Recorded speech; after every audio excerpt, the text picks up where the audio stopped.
Huh? Hello? Hello? You can hear me? Huh.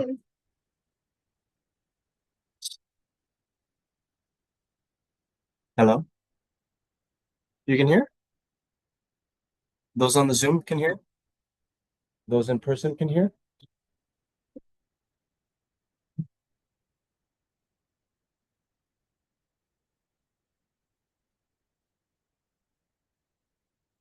Hi.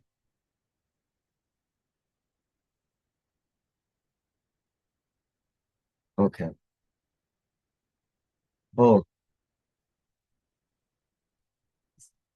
so, uh, hello.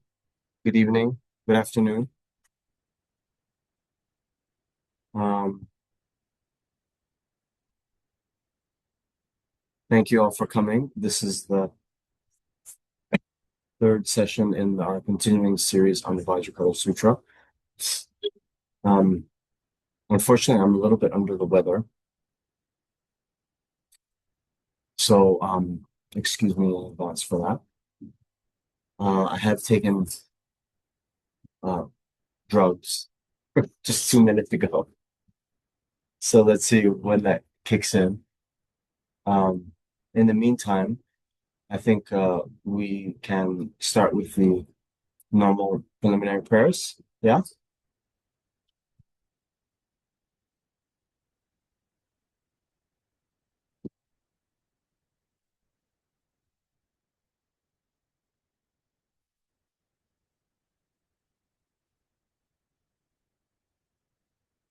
Oh, yeah. Hey.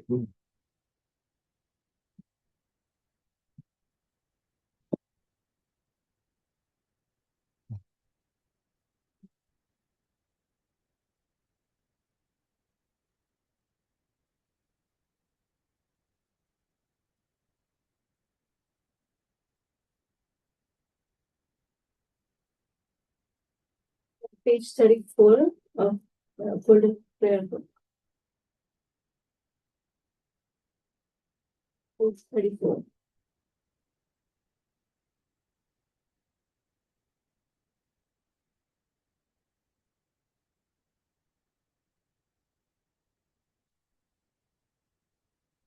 Indian Reading Buddhist.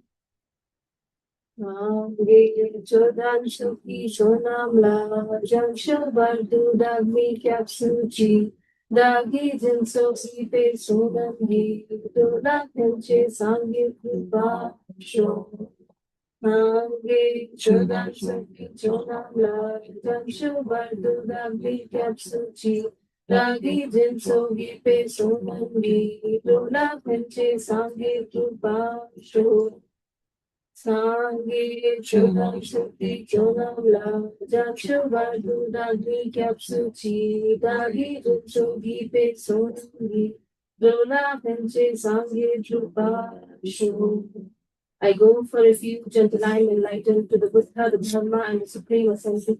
By my practice of giving and other perfections, may I become a Buddha to benefit all sentient beings. May all sentient beings have happiness and the causes of happiness. May all sentient beings be free from suffering and the causes of suffering. May all sentient beings be inseparable from the happiness that is free from suffering.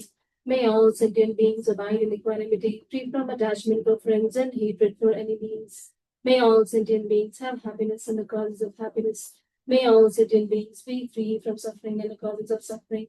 May all sentient beings be inseparable from the happiness that is free from suffering. May all sentient beings abide in equanimity, free from attachment for friends and hatred for enemies. May all sentient beings have happiness and the causes of happiness. May all sentient beings be free from suffering and the causes of suffering. May all sentient beings be inseparable from the happiness that is free from suffering. May all sentient beings abide in equanimity, free from attachment for friends and hatred for enemies. Reverently I prostrate with my body, speech, and mind. I present clouds of every type of offering, actual and imagined. I declare all my negative actions accumulated since beginningless time, and rejoice in the merit of all holy and ordinary beings. Please remain until the end of cyclic existence and turn the wheel of Dharma for living beings. I dedicate my own merits and those of others to the great enlightenment. Short mandala offering.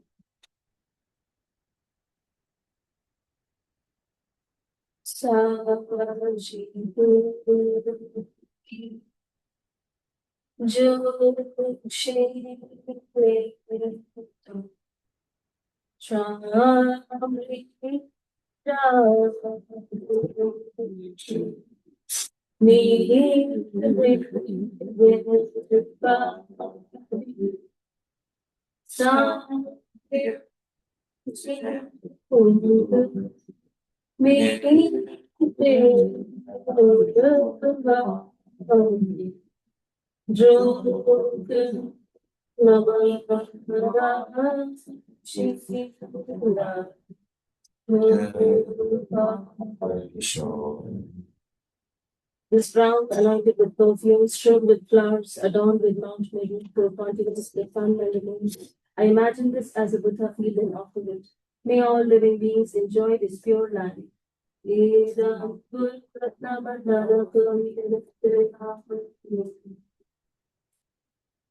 Continuing on page 73. Praise to Shakyamuni Buddha.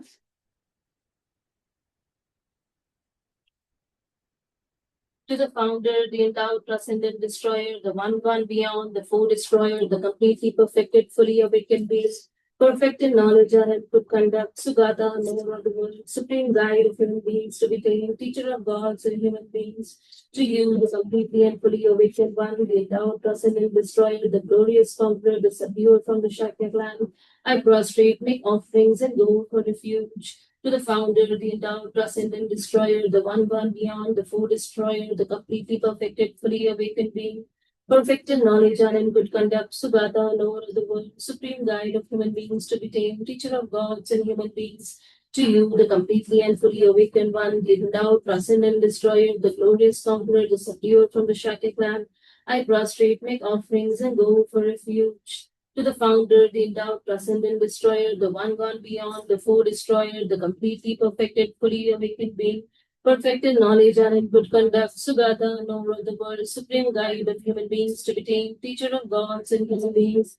To you, the completely and fully awakened one, the endowed, transcendent destroyer, the glorious conqueror, the subduer from the Shakya clan, I prostrate, make offerings, and go for refuge. When, O supreme amongst humans, you were born on this earth, you placed out seven strides, then said, I am supreme in this world.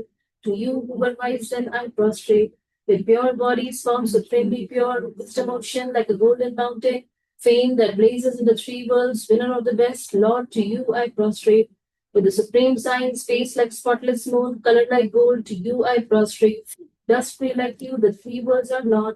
Incomparably wise one, to you I prostrate. The Savior having great compassion, the Founder having all understanding, the field of merit with qualities like a vast ocean, to you, the one gone to thusness, I prostrate. The purity that frees one from attachment, the virtue that frees one from the lower rest, the one path is the blind pure reality to the dharma that classifies, I prostrate. Those who are degraded and who also show the path to liberation, the holy field qualified with realizations, who are devoted to the moral precepts, to you, the sublime community intending virtue, I prostrate. Homage to the Supreme Buddha, homage to the Dharma refuge, homage to the great Sangha, to all three ever devout homage, to all worthy of respect, bowing with bodies as many as organs, atoms in all aspects, with supreme faith I pay homage. Do not commit any non-virtuous actions, perform only perfect virtuous actions, subdue your mind thoroughly. This is the teaching of the Buddha. A star, a visual aberration, a flame of a lamp, an illusion, a drop of dew or a bubble, a dream, a flash of lightning, a cloud, see conditioned things as such. Through these merits, may sentient beings attain the rest of all things, subdue the foe of false, and be delivered from samsara's ocean, perturbed by the waves of aging, sickness, and death. The heart of the perfection of Wisdom Sutra. I prostrate to the Arya triple gem. Thus did I hear at one time. The Bhagavan was dwelling on Master's Ocean's mountain in Rajagriha together with a great community of monks and a great community of bodhisattvas. At that time, the Bhagavan was absorbed in the concentration on the categories of phenomena called profound perception. Also, at that time, the Bodhisattva Mahasattva Arya Avalokiteshvara looked upon the very practice of the profound perfection of wisdom and we shall those five aggregates also as empty of inherent nature. Then, to the power of Buddha, the Venerable Shariputra said this to the Bodhisattva Mahasattva Arya Avalokiteshvara. How should any son of the lineage train who wishes to practice the activity of the profound perfection of wisdom? He said that, and the Bodhisattva Mahasattva Arya Avalokiteshvara said this to the Venerable Shariputra. Shariputra, any son of the lineage or daughter of the lineage who wishes to practice the activity of the profound perfection of wisdom should look upon it like this, correctly and repeatedly beholding those five aggregates also as empty of inherent nature. Form is empty, emptiness is form, emptiness is not other than form, form is also not other than emptiness. In the same way, feeling, discrimination, compositional factors, and consciousness are empty. Shariputra, likewise, all phenomena are emptiness without characteristic, unproduced, unceased, stainless, not without stain, not deficient, not fulfilled. Shariputra, therefore, in emptiness there is no form, no feeling, no discrimination, no compositional factors, no consciousness, no eye, no ear, no nose, no tongue, no body, no mind, no visual form, no sound, no odor, no taste, no object of touch, and no phenomena. There is no I element, and so on up to and including no mind element and no mental consciousness element. There is no ignorance, no extinction of ignorance, and so on up to and including no aging and death, and no extinction of aging and death. Similarly, there is no suffering, origination, cessation, and path. There is no exalted wisdom, no attainment, and also no non attainment. Shariputra, therefore, because there is no attainment, bodhisattvas rely on and dwell in the perfection of wisdom, the mind without obscuration and without fear. Having completely passed beyond error, they reach the end point of nirvana. All the Buddhas who dwell in the three times also manifestly completely awaken to unsurpassable, perfect, complete enlightenment in reliance on the perfection of wisdom. Therefore, the mantra of the perfection of wisdom, the mantra of great knowledge, the unsurpassed mantra, the mantra instantly the unequaled, the mantra that thoroughly pacifies all suffering should be known as truth, since it is not false. The mantra of the perfection wisdom is declared. Tayata Om Gate Para Samagate Guri Soha. Shariputra, the Bodhisattva Mahasattva should train in the profound perfection of wisdom like that. Then the Bhagwan arose from that concentration and commended the Bodhisattva Mahasattva Arya Avalokiteshvara, saying, well said, son of the lineage. It is like that. It is like that. One should practice the profound perfection of wisdom just as you have indicated. Even the Tathagatas rejoice. The Bhagavan having thus spoken, the Venerable Sharadvati Putra, the Bodhisattva, Mahasattva, Arya, Avalokiteshvara, and those surrounding in their entirety, along with the world of gods, humans, asuras, and Gandharvas, were overjoyed and highly praised that spoken by the Bhagavan. Prayer to the Lion-Faced Dakini, page 81. I prostrate to the gathering of the Kiris in the three chakras who abide in the holy yoga of using space. By your powers of clairvoyance and magical emanation, look after practitioners like a mother her child. Akasamara Shasara Samara.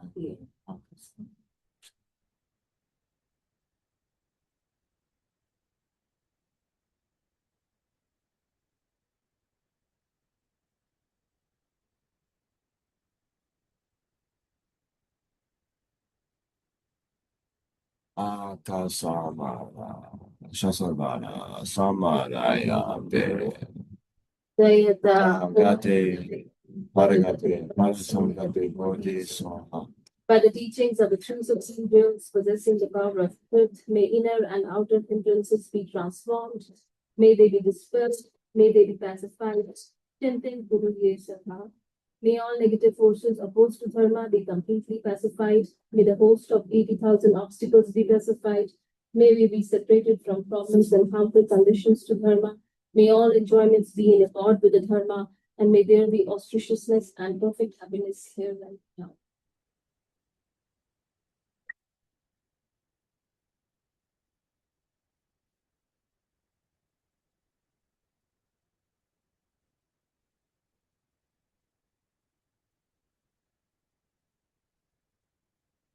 Okay, thank you. In here? Do this? Yeah. Okay. So, yes. Welcome for this continuing series on the Vajra Sutra. Um, so yeah, sorry about the sniffles.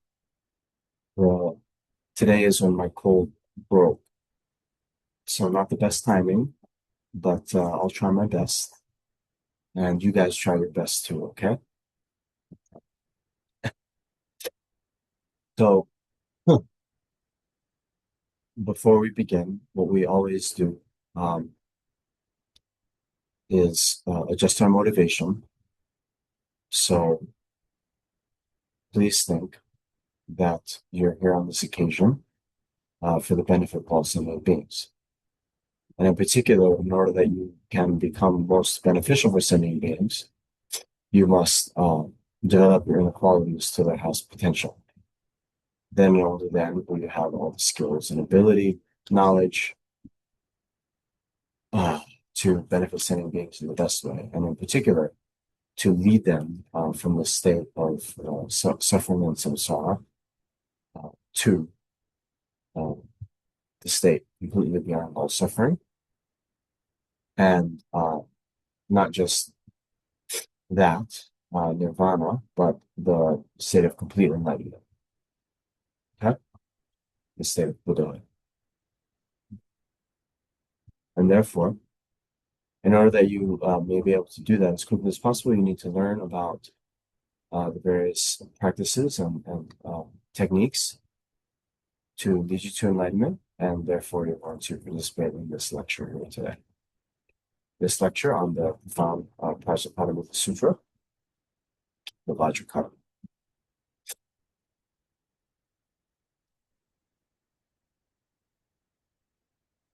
Okay?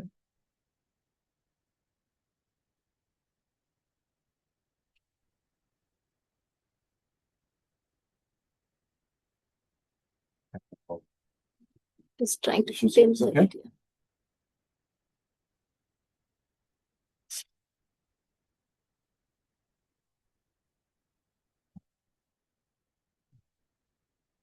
So,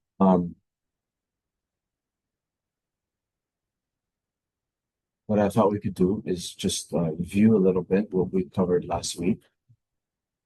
I think everyone, no, not everyone, but most of you were here not even last week, 3 weeks ago, right? And those of you who weren't here 3 weeks ago, um, uh, I think you watched the YouTube videos. Yeah? Okay. If I'm wrong, don't tell me.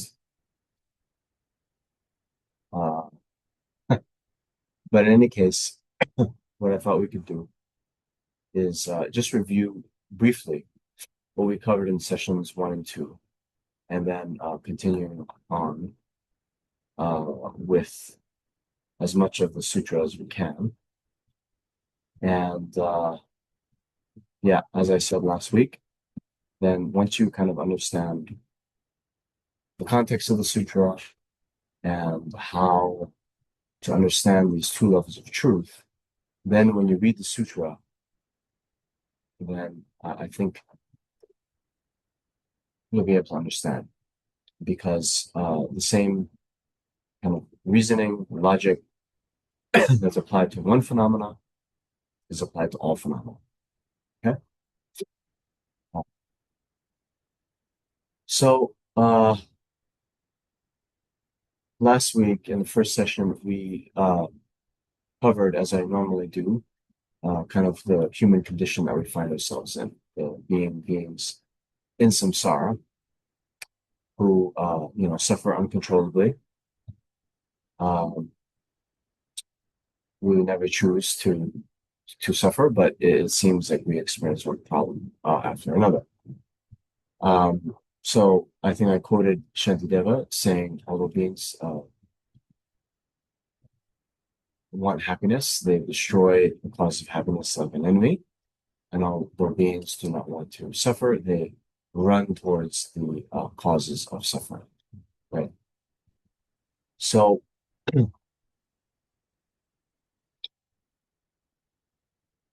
in general, in Buddhism, there's all of this talk about how the root of our suffering is ignorance, right? And well, we can think of ignorance as a kind of not knowing. Yeah, please. And oh wow, an old friend just walked in. I didn't even I didn't even know you were still living in Bangalore. Yeah, Yes. you're living in Bangalore? Great. I thought you were in like exotic place. Okay, so in general, we can think of two levels of suffering that are the kind of root causes of our all of our problems. And one type of ignorance is the ignorance about karma, so the law of cause and effect. And so what Shantideva is saying, confused about the respective causes of suffering and happiness, we engage in negative actions, which are actually causing uh, suffering for ourselves in the future, right? And then uh, not knowing that the actual cause of happiness is doing our virtuous actions, then we don't really engage in virtue as much as we should, right? That would say is the ignorance on the level of conventional reality, right? But ultimately, the root of samsara is this ignorance that grasps on to a mode of existence of the self that is, yeah, a distorted view of reality. It is believing in a mode of existence of the self and other phenomena that is above and beyond what is actually there. Okay. And as we talked about last week with the going over the saying, beauty is in the eye of the beholder, right? We um, kind of believe in a mode of existence of phenomena that is above and beyond what's actually there. And we believe in a kind of objective, intrinsic existence of phenomena. And because the objective phenomena uh, exist in that way that ignorance believes, then uh, the attributes or the characteristics or the qualities of those objects that appear to us seem also established on the side of the object, right? So it's inherently beautiful, it's inherently attractive, it's inherently unattractive, right? And then because we believe in that, then the other afflictions like attachment and grasping to those things that we hold to be attractive occurs. And then also the things that we hold to be unattractive, we have aversion and want to destroy them, right? Okay. So, because then this fundamental ignorance that is believes in a mode of existence above and beyond what actually is there has been identified as the Buddha as the root of all of our suffering, then on a very fundamental level, that this analysis as to how things actually exist becomes the sort of most important um, project or yeah, task for those who seek liberation from suffering. Yeah. And hmm, okay, so that was the kind of setting the table for uh, the the general frame of reference for the Buddhist teachings, and then we talked further about well these Paramita teachings, right? And well, We talked a bit about the name of the sutra, the Vajra cutter, and we were saying how what is to be cut is this ignorant mind that holds on to this false view of reality. And the only thing that can overcome that is to generate the direct antidote, which is the realization of how things actually exist. That and only then, that and only that will become the antidote to arguments, right? And once you then realize things as they are, then the ignorant mind that holds on to a false notion of reality will go away, um, sort of on its own through repeated meditation. And because of that, then this sutra is called the Vajra cutter. So cut what is being cut, the root of samsara, no, namely the ignorance grasping to true existence. And just as the Vajra is known as the thing that is can destroy other things, but itself cannot be destroyed. Yeah. Then this wisdom realizing emptiness is likened to a Vajra for that reason. Okay. Uh,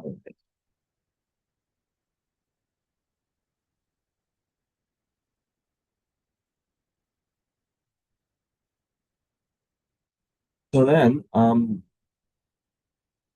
we I think only covered about 2 pages in the sutra, no problem. Um, and this on page 6, then we have this most amazing question, right? Um, how Bhagavan, how should one who has correctly entered the Bodhisattva's vehicle abide? How practice? How control the mind? Okay. So here we should understand um, what does it mean to correctly enter the Bodhisattva's vehicle? Hmm? So uh, when you discuss the benefits of bodhicitta, right? It's sometimes referred to as the doorway to the Mahayana. Yeah. So just like the doorway of this center, there's only one door, and if you want to get into the center, you have to come through the door, right? So similarly, um, if you want to enter the Mahayana path, then you need to generate the mind of bodhicitta. So bodhicitta is this altruistic wish to achieve enlightenment for the benefit of all sentient beings. Okay. So as we mentioned, Subhuti, the person who is questioning the Buddha, actually, well, to ordinary appearance, he is not a bodhisattva. He's not a Buddha, but he is a uh, belonging to the Hierovia, right?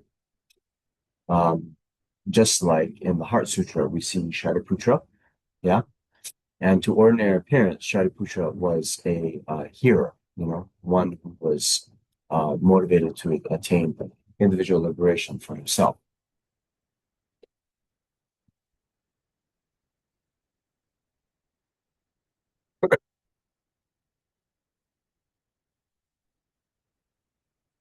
So in both sutras, actually, in the commentaries, there's a lot of attention being put on the fact that these hearers, right, Shravakas, are then asking questions about the Bodhisattva path, right? And um, sometimes these hearers, or sometimes called Hinayana practitioners, wanting individual liberation for themselves alone, they kind of get a bad reputation that they don't really have compassion for others. But that's not true. They do have compassion. Um, they do help others for sure. But the type of compassion, that you'll see in the traditional text. There's the Kyop Dugi Ninje and Drel Dugi Ninje. Okay. So Kyop is like protection or refuge, right? So and Drel is like to be free. Drel Dugi Ninja. So basically it is like a kind of ninja is karuna, compassion. So the Kyop Dugi Ninja is just as we did in the preliminary prayers, may all beings be free from suffering and the cause of suffering, right? So that type of compassion does wish then that beings be free from suffering, right? But as we sometimes do in other formulations of the Four Noble Truths, we say, how wonderful it would be if all beings were free from suffering and the cause of suffering, right? May all beings be free from suffering and the cause of suffering. And then I myself will lead all beings to be free from suffering and the cause of suffering. Okay. So this third one, I myself will lead all sentient beings to be free from suffering and the cause of suffering. That is the Drel Dugi Ninja, right? The compassion that wishes to free sentient beings from their suffering. Okay. And that type of thought is uncommon to someone in the Mahayana. Yeah. So yeah, the main training of bodhisattvas or aspiring bodhisattvas then is to train in this aspiration to take responsibility to free sentient beings from their suffering and not just wish that they are free from suffering. Okay? All right.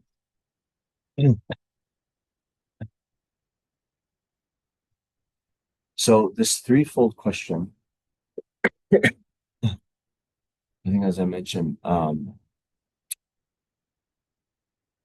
Kamala Shila's commentary of the Vajra Sutra, this then is likened to what they call like the aspirational state, the the ground, and the result, right?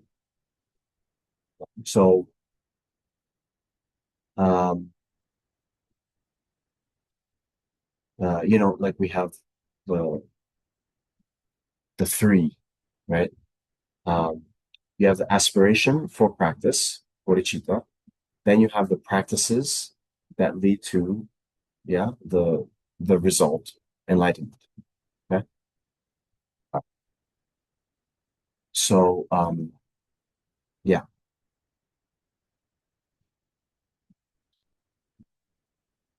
Okay. So then the answer from uh, the Buddha, a little bit down, right? So it says, Subhuti, here, one who has correctly entered the Bodhisattva's vehicle should generate the mind of enlightenment thinking this, as many as are included in the category of sentient being, and then it goes through these categories, okay?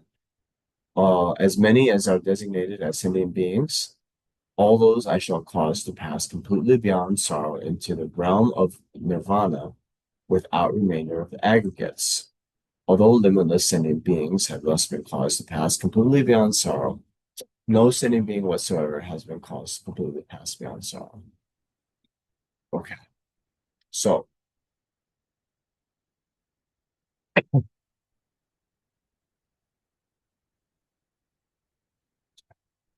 some of you know Ravi. Ravi, he was here last week, and after the session, he had on his phone the advertisement of when I last taught the Vajra Sutra here at CKSL 9 years ago. Wow. Okay. And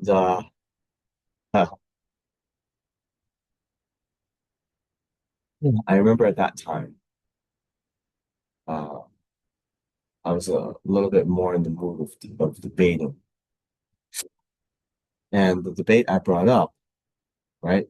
is if we look at these words. Oh, Dilshad, hi. Oh, now it's the screen again. Dilshad. Some of you know her. Yeah. She used to live in Bangalore. Very devoted student. Are you in your hometown near Guntur?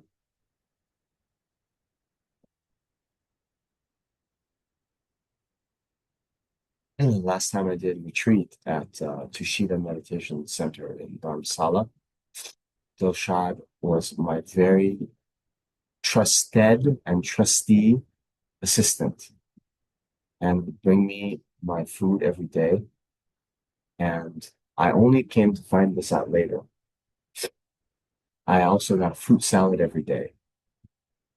And this fruit salad, it was not part of the normal menu, but it was just from Dilshad's uh, kindness. So good to see you. Okay. Okay. So in any case, we'll go back to the sharing of the screen. Okay. So here we see in the words, right? The Buddha is saying, one who is correctly entered the Bodhisattva vehicle should generate the mind of enlightenment thinking this. Okay, all these beings I shall cause to pass completely beyond sorrow into the realm of nirvana without remainder of the aggregates. Although limitless sentient beings have thus been caused to pass completely beyond the aggregates, no sentient being whatsoever has caused to pass completely beyond sorrow. Okay? Okay. Right? So now the debate, right? The question at hand is that the mind of bodhicitta? What are we saying here? I shall lead all beings to pass completely beyond sorrow. Okay? So is that the mind of enlightenment?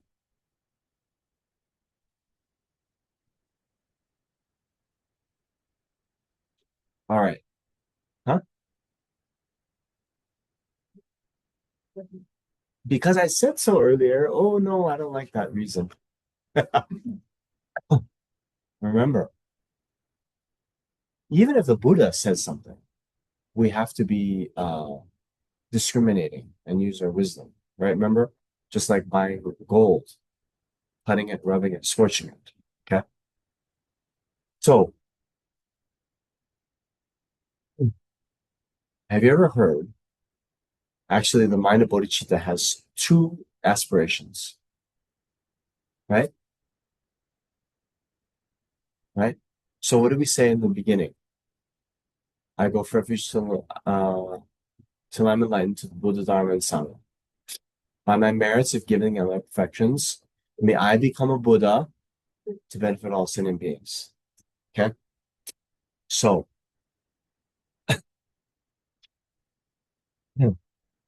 if there's one small verse, just two lines in Tibetan, I want you all to memorize this. Okay. It's from Abhisamaya Kara by Maitreya. Okay. Semke pani, yes. Shendun chir, yanda, zokpe, janchup, de. Okay. Semke pani shendun chir, yanda, zokpe, janchup, de. So nice.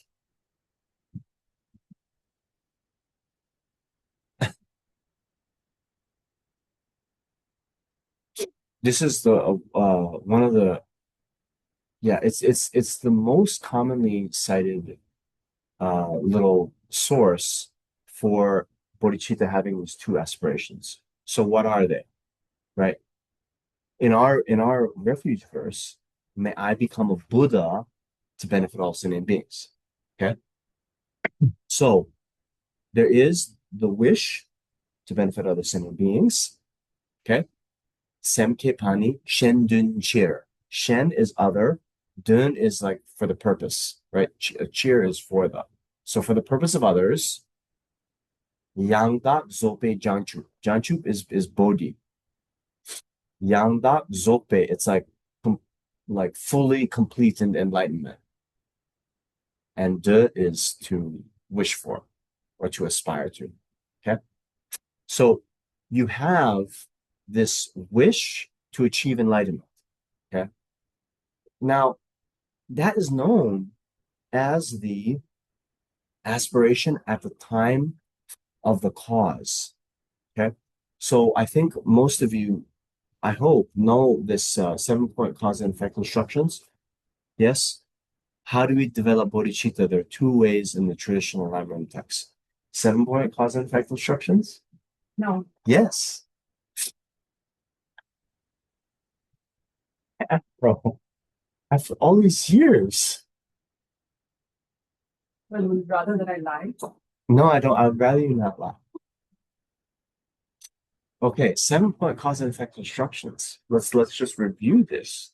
Okay. Why is it called the 7 point cause and effect instructions? Okay.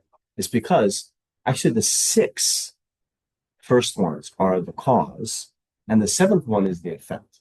Now, the seventh one, the effect is easy. Well, it's easy to differentiate. That's the mind of bodhicitta. Okay. So how do we then develop bodhicitta in this using this way? One is recognizing how all sentient beings have been our beloved mother. Okay. Two, then we remember the kindness of our mother. Three, a wish to repay the kindness. Four, they call it Yeong Jampa. Yeong is like kind of the mind goes toward, like attractive to the mind. Okay. Jampa is love, Maitri. Okay. So you have a mind that views all beings like your beloved mother, being near and dear and lovable. It means you care about whether they're suffering or whether they're happy. Okay. It means something to you. Okay. You're invested in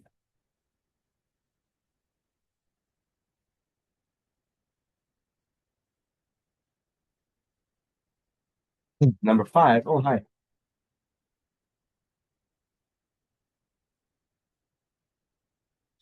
Number five is compassion. But this is the regular compassion uh, of wishing others be free from suffering. Okay. Then number six is what they call laksam ningje. So that is the one I myself will free them from suffering. Yes? You got it? Yeah. Now, that's number six. So before you go into the actual bodhicitta, okay, you then have to look. You say, I myself will liberate these beings from their suffering. But then you look at your current situation and you, well, I can talk for myself. I'm suffering. I'm deluded. And therefore, it's a very, very good question.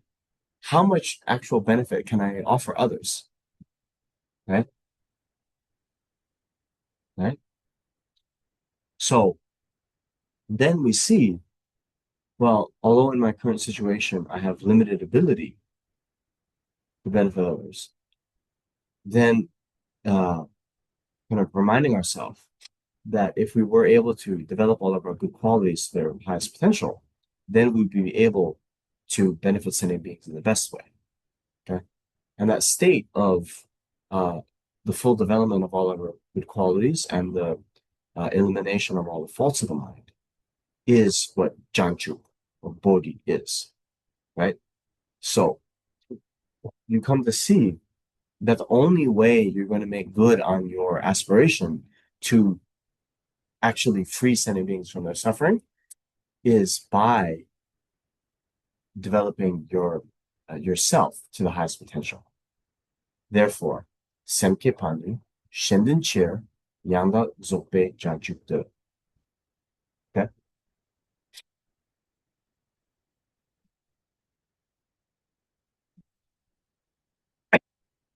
So please memorize that stanza.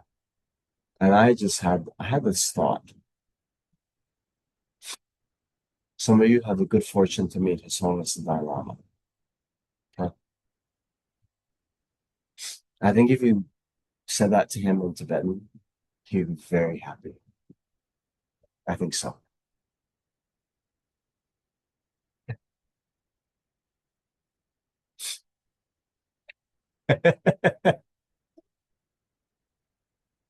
So sorry.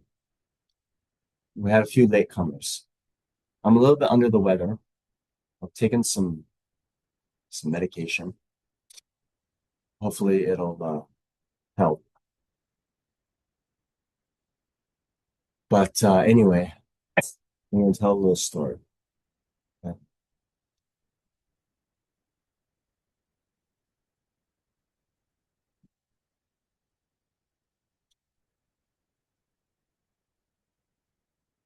Lama Zopa Rinpoche is very fond of telling this story. Okay? There's a story from actually the 13th Dalai Lama's life. And there was a monk who met the 13th Dalai Lama. And the 13th Dalai Lama, I mean, just as the 14th, was a very accomplished master, known to be an enlightened being. And so this monk somehow asked, oh, where am I going to be born in my next life? Okay. Is anyone curious about that? Yeah. Okay. We'll talk about that later. So, His Holiness the 13th Dalai Lama said, as soon as you are, pass away, you'll be reborn as an ox, a blue ox with big horns. Okay. Now, this monk, what was you saying, by the way? Not good news, right? So this monk says, hey, wait a minute, Your Holiness. Right after I pass away, it's impossible I would be reborn with an ox with big horns because first I would have to go through the bardo, right? The intermediate state between rebirth. That takes up to 7 weeks. Then, even after conception, I'll be in my my mother's womb, right? For whatever gestation period is. I don't know how much it is. Let's say, I mean, 9 months. And then even after I'm born as a small ox, those baby ox don't have horns. It'll take many years before I'm able to, mature and do this. So His Holiness the 13th Dalai Lama laughs and laughs and laughs. It's true on one level, but just the kind of this kind of like anyway, it's a little bit irreverent, right? To then kind of debate with His Holiness after he gives you this news, but he found it to be so funny that he laughed and laughed and laughed. Then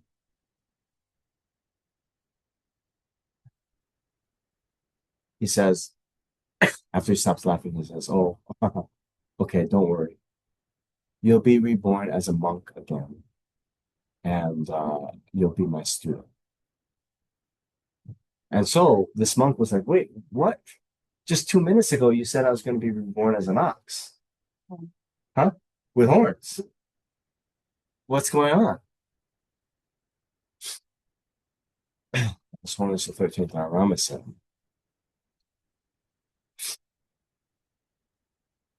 He said something along the lines of maybe something like, I have the blessings of Chenrezig, right? So actually, within the Tibetan kind of normal worldview, His Holiness is known as a emanation of Chenrezig or Avalokiteshvara, the Buddha of compassion. But you can't just go out and say that, right? So saying, I have the blessings of Chenrezig, and because you pleased me, made me laugh, then this negative karma has gotten purified, and now you'll become a monk.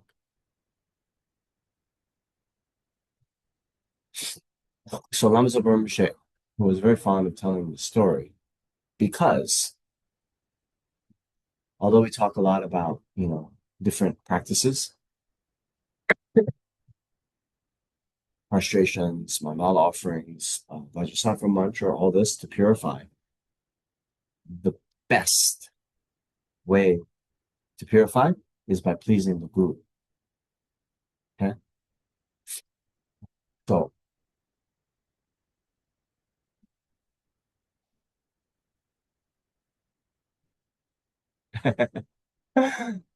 sorry, my filter's a little bit off. I'm just telling some stories. I don't think I've told before in public, but it's good. It's good. Why am I bringing all this up? I just that advice I just gave you to memorize this verse from Abhisamaya Ankara. And if you ever have the fortune to meet His Holiness to recite it to him, my thought is he'd be very happy. And by doing that, I think you're going to purify a lot of karma. So here's one story from my own life.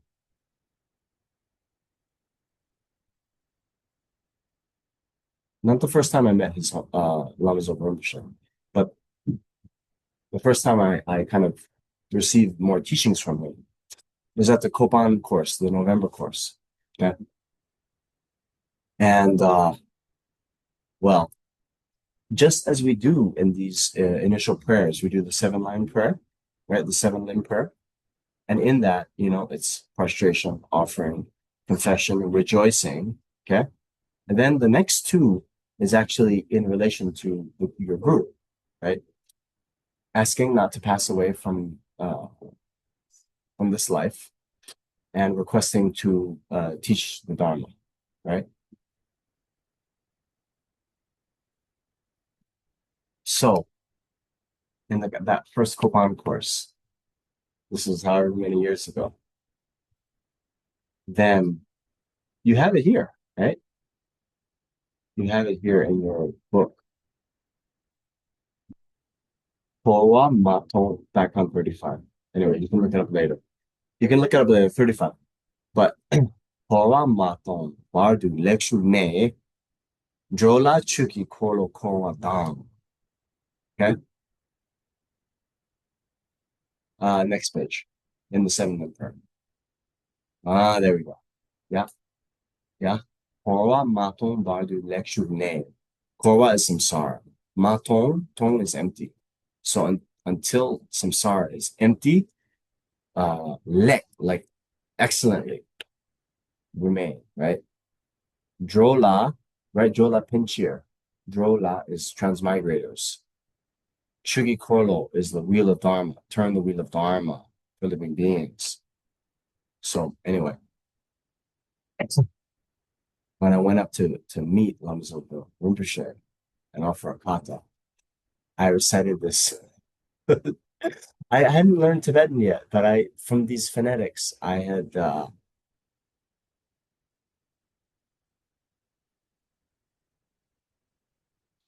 memorized these two from the phonetics.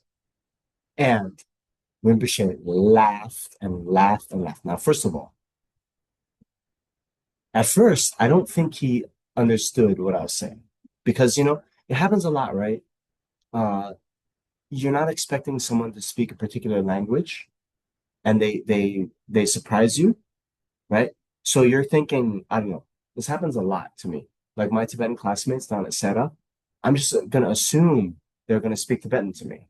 But a few times they would speak English, and I'm like, wait, what are they saying?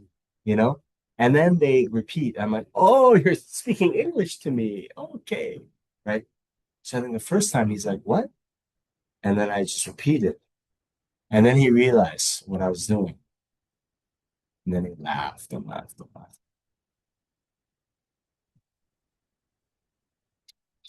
Anyway, if you meet his homies, just be prepared. You might have to say it twice. He might not understand.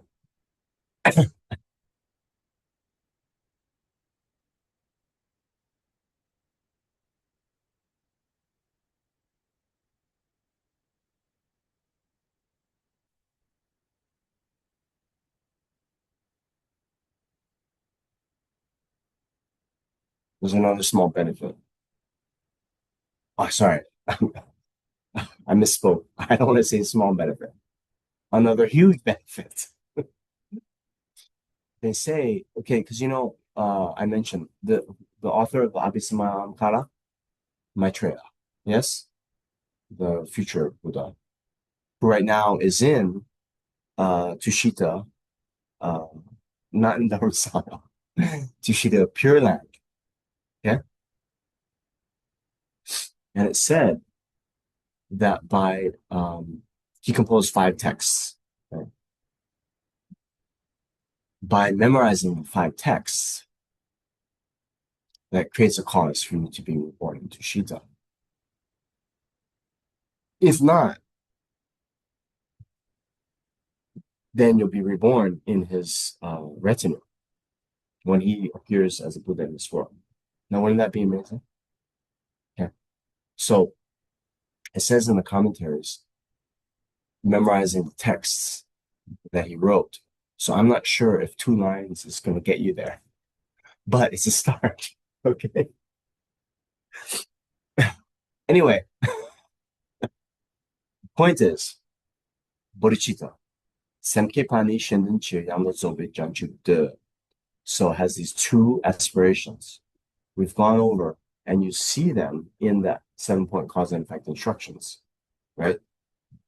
Number 6 is the uh, the Shendu chair, the wish to, taking responsibility to free beings from suffering. And then number 7, actual bodhicitta, is the wish to attain enlightenment. Okay? So now, oh wow. With all that said, then the question is, hey, wait a minute. Uh, as many sentient beings as there are, all those I shall cause to pass completely beyond sorrow. Okay. So that is just, I will cause to, free them from suffering. But there's nothing in here that is talking about I will attain enlightenment, right? So on a very technical level, this isn't the fully qualified bodhicitta, okay? Right? Because you need both. That being said,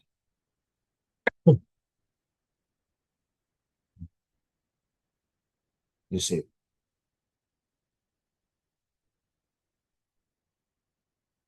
uh, you can kind of infer that this the wish to achieve enlightenment is there. Because once you say, I shall cause them to completely pass beyond sorrow, right? Then that little meditation we did, hey, as I am now, I'm not able to do that. Therefore, I need to achieve enlightenment, right? That's kind of implied.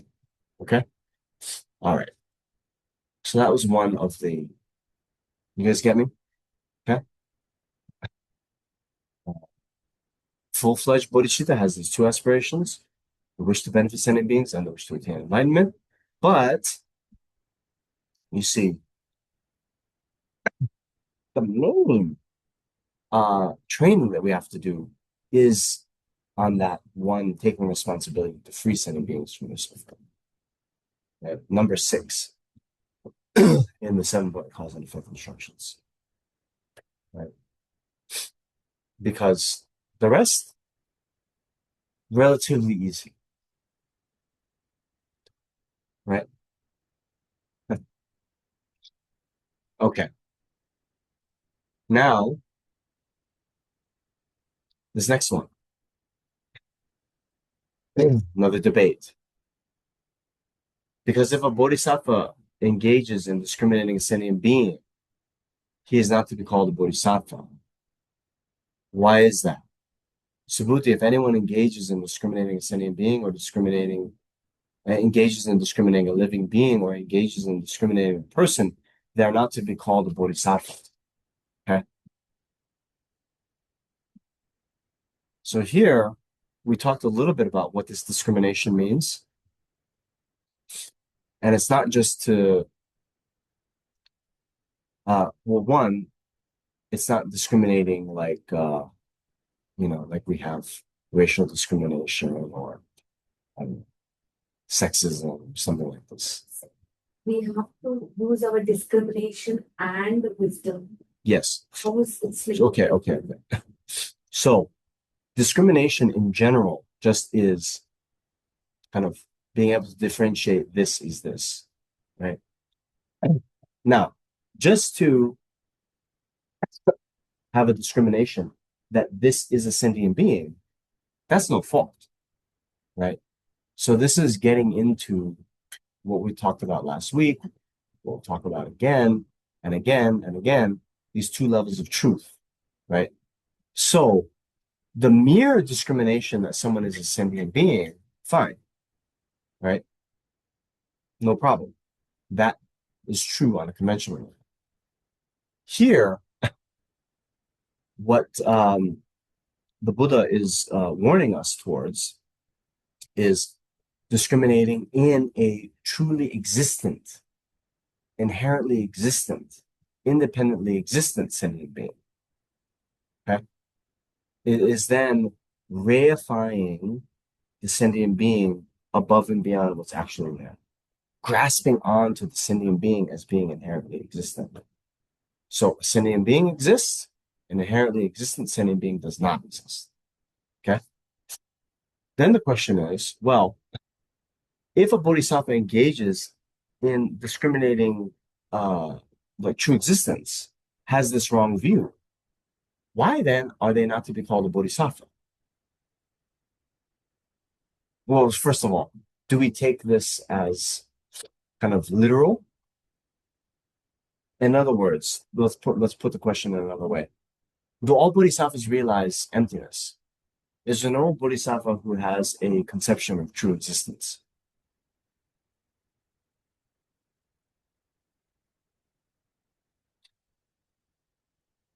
Huh?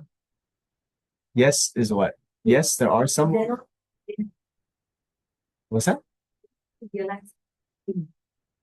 Okay. So even even way before you attain enlightenment, you realize emptiness. Okay. The question is between generating the mind of bodhicitta, remember, that is what we were saying, entering the bodhisattva vehicle, the doorway to the Mahayana, is just generating bodhicitta, right? Now the question is, in order to generate bodhicitta, does one first need to realize emptiness? Yes.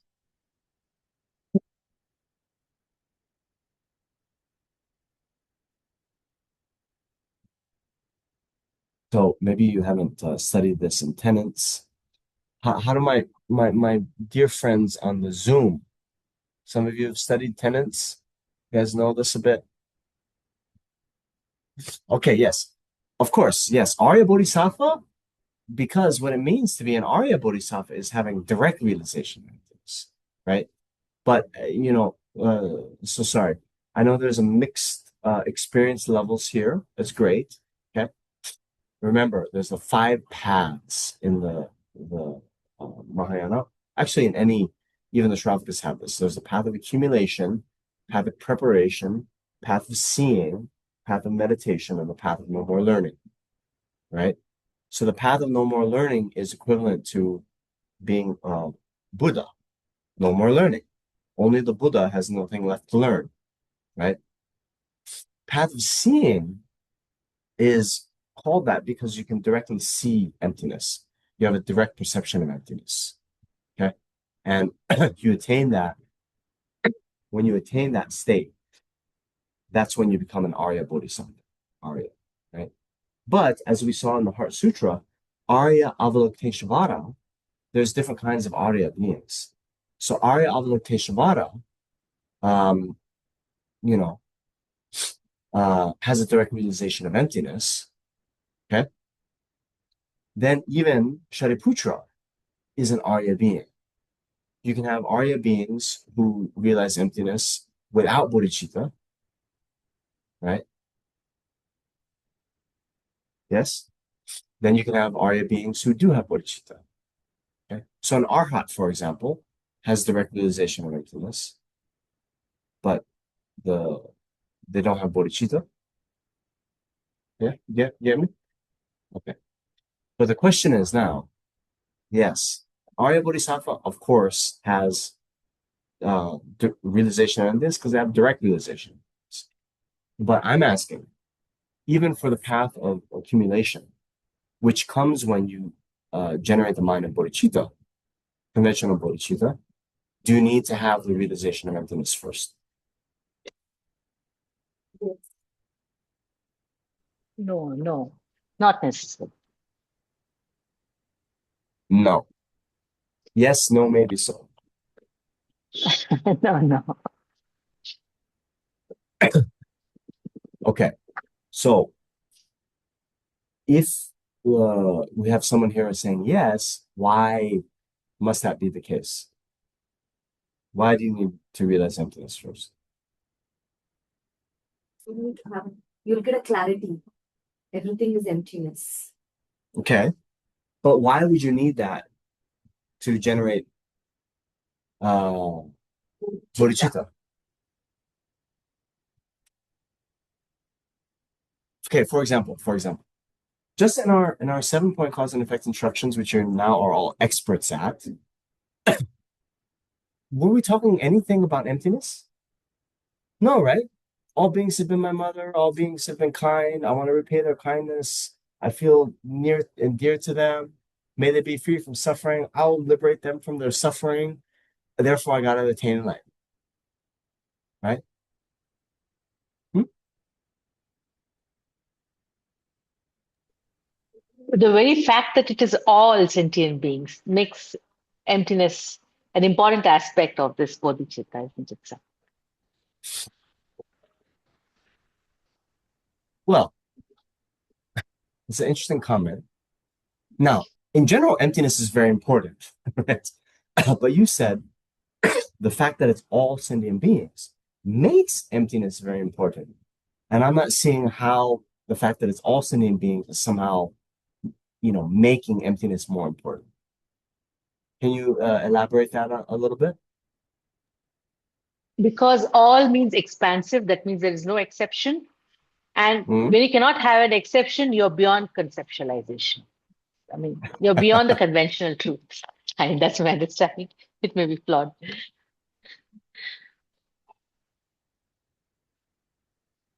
It's perfection of that compassion. A perfect compassion has to be hand in hand with emptiness. It's a Okay. great compassion, not a regular compassion. Okay. So this is something that needs some analysis. Okay.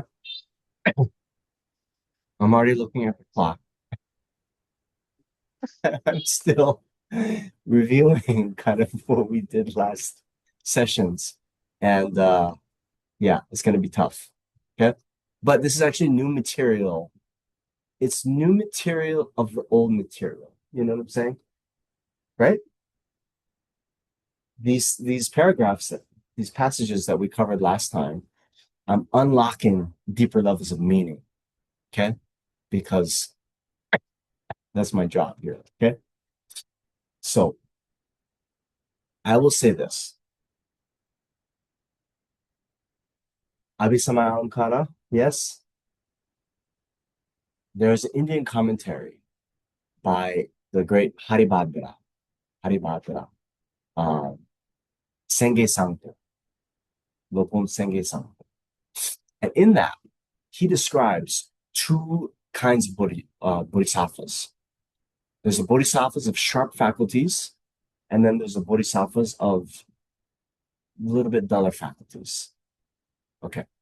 Now, in general, right, this is all relative to each other because, hey, any bodhisattva is going to have sharper faculties than, me, right? But point is, another way this is described in the text are the so-called followers of faith and the followers of reason. Okay. Have you heard this terminology before? Yeah. Now, what the followers of faith, what they do, right? Because remember, bodhicitta, what is it saying? You're saying, I'm going to attain enlightenment for the benefit of all sentient beings, right? Okay. Now, the followers of reasoning, okay? Oh, maybe let's talk about the followers of faith first. The followers of faith, they see their guru. They hear their guru explain about all of the marvelous qualities of enlightenment. Okay. And they say, all right, my guru is undeceptive. My guru is telling me enlightenment is possible. Great. I'm going to attain enlightenment for the benefit of all sentient beings. Okay.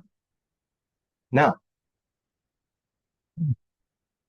the followers of reasoning, yeah, they have faith in their guru, but hey, before they sign the contract, right? It's like it's kind of like, when you have the app and you have the terms and conditions, right? Like it's like 10 pages of terms and conditions. How many of you read all that? Some of you are just like clicking, I accept all the terms and conditions. Give me my app, right? Okay. So the followers of faith is just like, all right, yeah, I just want to download. Okay, let's go for it. The followers of reasoning are like, wait a minute. Yeah, I hear you talking about enlightenment, but I need to know if that's possible, right? They want to know before I say I'm going to attain enlightenment, I need to know that that's possible. Now, how do you realize enlightenment is possible? You then have to realize what the obscuration to enlightenment is. Grasping to true existence. And then you have to know that grasping to true existence is suitable to be abandoned. To realize that, you need to realize that it's a wrong view. To realize that the grasping to the self is a wrong view, you have to realize the non-existence of what it is holding on to. True existence. The realization of the lack of true existence is exactly what we're calling the realization of emptiness. You see? So, you with me? So, in general, for the followers of reasoning, okay, both both of them get up to step 6. Okay, they both go through all that, and they say, "I will take responsibility to free all beings from their suffering." But these followers of reasoning, before they say, "Therefore, I'm going to attain enlightenment," they're like, "Wait a minute, I need to see if this is feasible, if this is possible," and so they analyze ultimate reality. They see true existence does not exist. They realize emptiness, and therefore they can realize how enlightenment is possible, and then they sign up for it. Then they develop virtue. But the followers of faith, okay, so some might realize emptiness. It's not 100%, but there will be some for sure who realize bodhicitta prior to realizing emptiness. Okay. That's the answer for you. According to High Vajra. Now, in the Gelugpa tradition,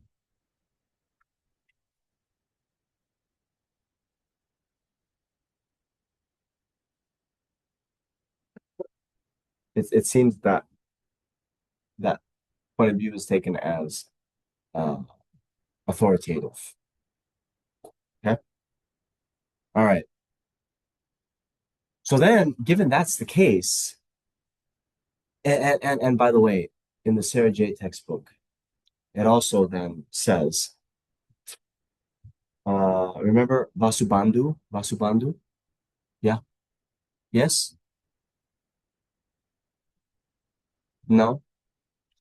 Okay. In the 17 Pandits, Vasubandhu is there. He is actually a Sangha, Papa Tokme, Arya Sangha's half brother. Now, he's the one who famously he wrote the Abhidharma Kosha, and he's the one who recited that text with a pigeon living above his hole in the cave, or sorry, living in a little hole above the door to his cave.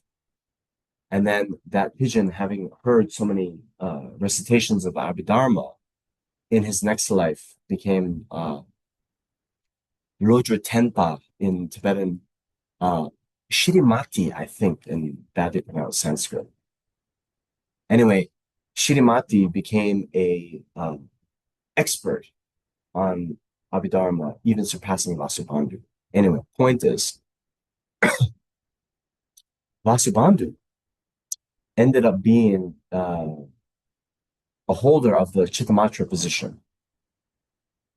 Yeah, in the four tenet systems, Chittamatra is the third. So, well, according to any Mahayana tenet system, the only ones, so for example, Prasangika, Majjhimika, their position is in order to realize emptiness, if you need to realize according to the Prasangika position, right? The Svatrantika Majjhimika, they say if you're going to realize emptiness, you have to realize according to the Svatrantika position. The Chittamatra say if you're going to realize emptiness, you have to realize according to the Chittamatra position. So because we hold the Prasangika Majjhimika as being the most authoritative, then according to them, Vasubandhu is Chittamatra, so no way could he have realized emptiness. Yet, famously, he was a bodhisattva. Okay? So if you're ever on the debate courtyard, you can bring those two things up.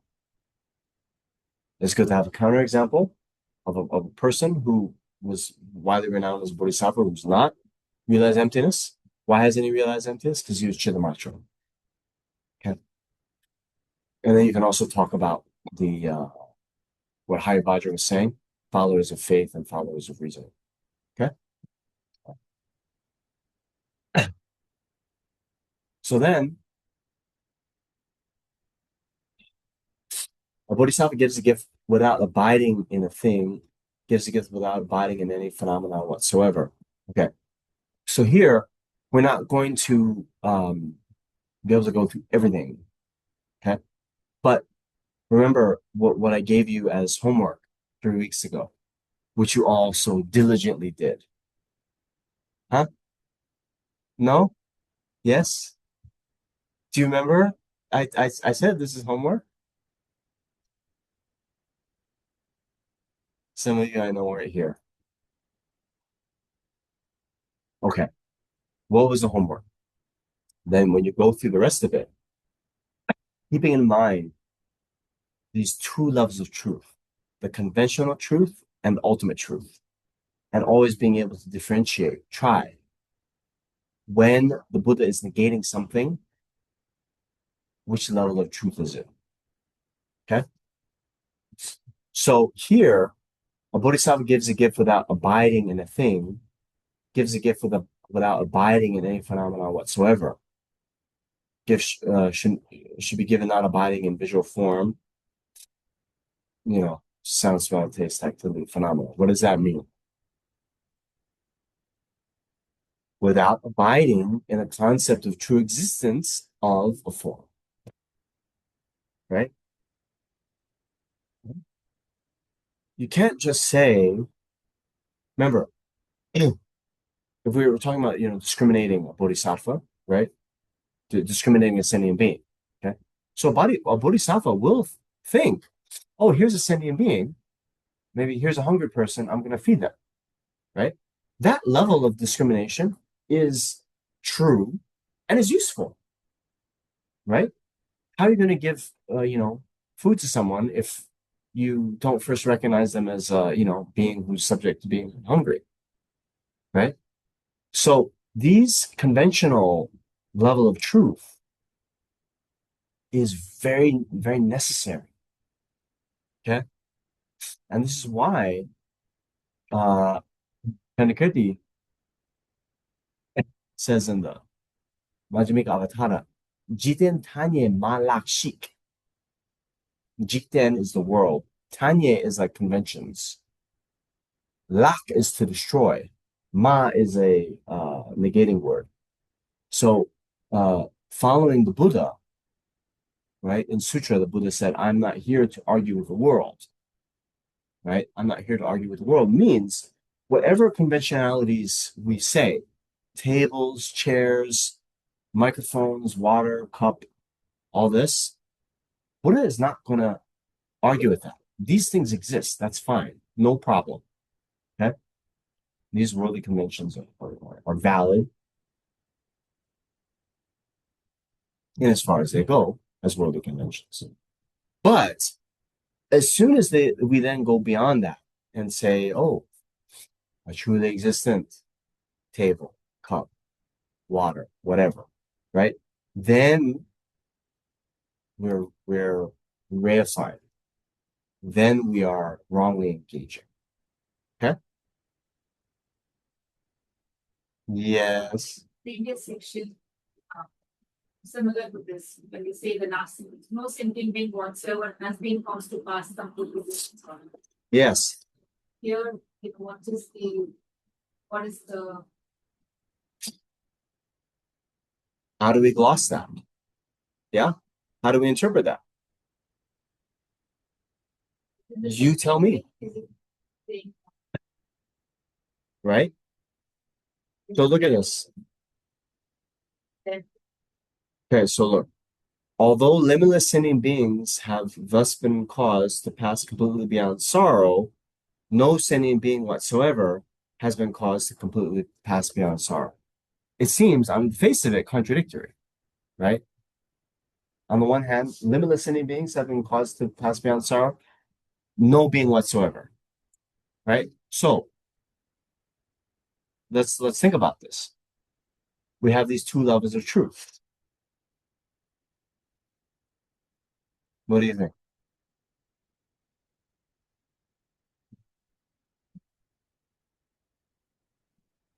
maybe not, not categorizing the sentient being?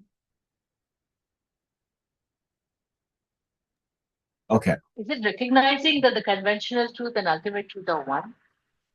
right. So, yes. So in the first part of that statement, although limitless sentient beings have been caused to completely pass beyond sorrow, that's in the realm of conventional truth. But ultimately, no sentient being whatsoever has been caused to completely pass beyond sorrow. That's one way to gloss it. That's the easiest way, right? Or you can say no truly existent sentient being has been caused to pass completely beyond sorrow. Okay? You with me? All right.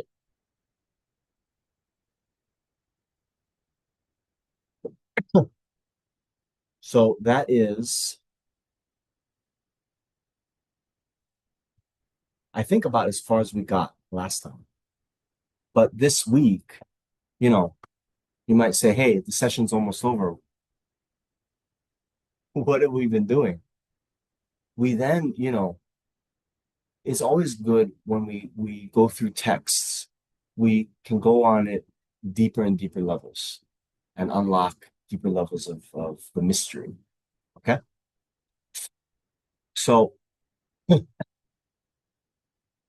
we have to understand, and this is what we were talking about last week, right? Remember when I was saying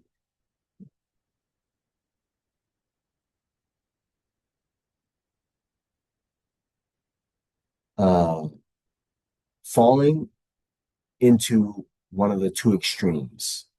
We have the extreme of nihilism and we have the extreme of eternalism. Okay.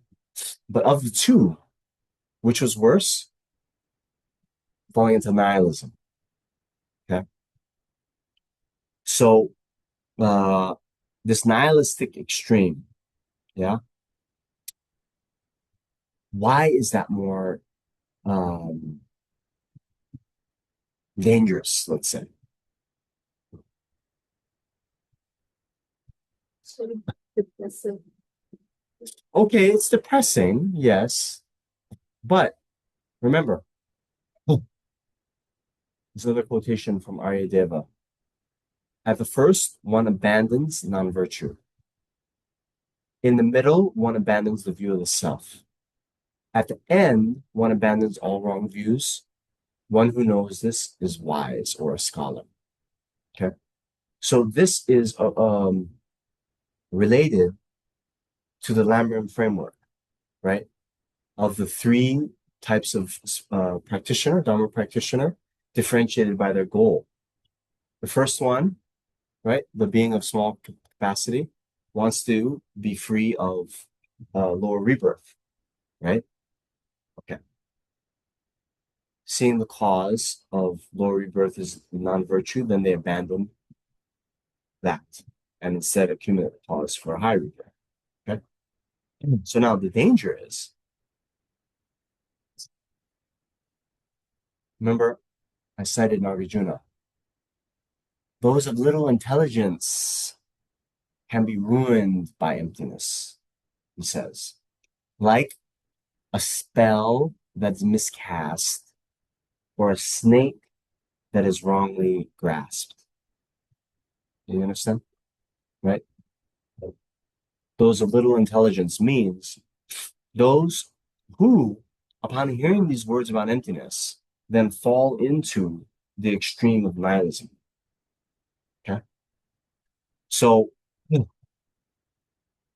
uh, you see why the nihilistic view is more dangerous is if you then, by hearing that, for example, all phenomena lack inherent existence, if you then come to the nihilistic view that therefore you don't exist, virtue and non-virtue don't exist, past and future lives don't exist, the relationship between doing virtuous deeds now and attaining a good rebirth in the future life doesn't exist, then your motivation to practice virtue is severely undercut, isn't it?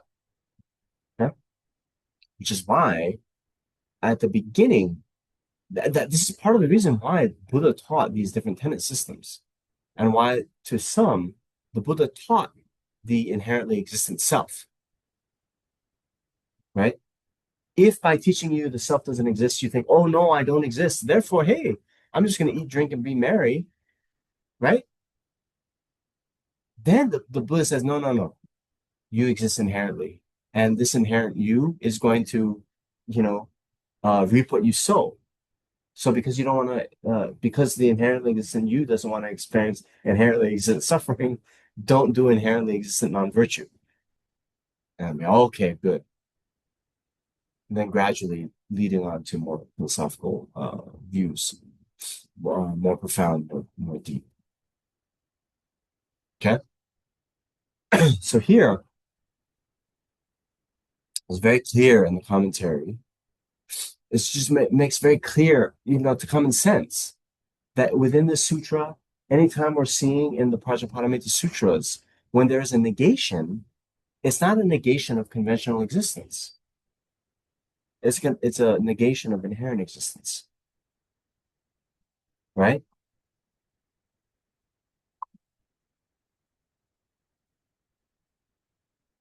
Okay. So then we have to understand if conventional existence is not being negated, what is? being negated, right? Right? And so that's why you'll see in these, whenever you see a presentation of emptiness, you'll have this presentation of the so-called object of negation. Yeah? Object of negation, you guys heard this, right? Yes. Okay, here's your next Tibetan lesson. Gakcha. Okay? Gakcha. Gak is to negate. Cha is like that which is negated. Okay? So the gakcha, what is to be negated, what is to be refuted. Okay? And here we've talked about it. What is to be negated, refuted is not existence full stop, but inherent existence, which is the idea that objects exist from their own side. So here's some other uh, kind of synonyms for it. Existence from the object's own side, independently, with its own characteristics, with its own fixed essence, and independent means without depending on causing conditions, parts, and so forth, and a mind designated. Okay, so things exist, yes, but how they exist, not in themselves. Okay?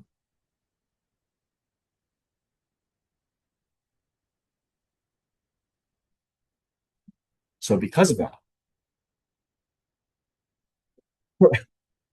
when we then are doing these negations,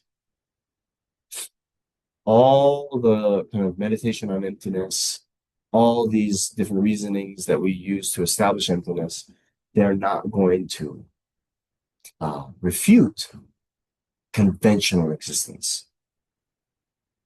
Yeah, right.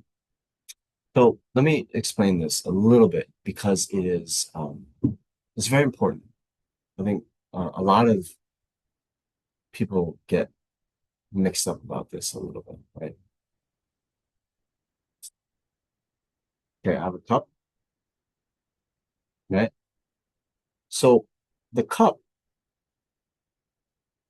exists, right? If we were just trying to determine whether the cup exists conventionally, okay, maybe one of you thinks it's a hologram, or maybe some of you on Zoom think it's like a kind of special effect or something. How then would we determine the existence of the cup? You would maybe come up here, try to, touch it, see all this. You wouldn't start to meditate. You understand? Right? So we use conventional consciousness for these forms and so forth. We'll use our eyes, we'll use our tactile consciousness, right? Right? So the way that we determine the conventional existence is through conventional consciousness, right? Now, when we start to delve into the world of the ultimate, then we use different analyses and so forth. But all that is doing is then, given that the cup exists, we're now asking, how does it exist? Does it exist independently from mind perceiving it? Does it exist independent from its parts? Does it exist independent of a mind, yeah, perceiving it, right? Or does it exist dependent as a dependent origination? Something like this, right? So this is all like, even those questions only make sense relative to there being a basis for analysis. Do you know what I mean? Okay. So I think I said this last time, but there's some new people here, right? I, I don't own a Ferrari. In fact, I don't own any car, right? So then to say, oh, hey, what color is your car? Like, no, no, you don't understand. I don't have a car, right? Right? Only then when that basis, the car exists, then can we start to talk about its color, how many doors it has, whatever, right? So what this is all saying is that ultimate analysis that we're going to use is only going to refute at maximum inherent existence, but no way can it refute the conventional existence of that object that we're analyzing. You get me? Okay. All right.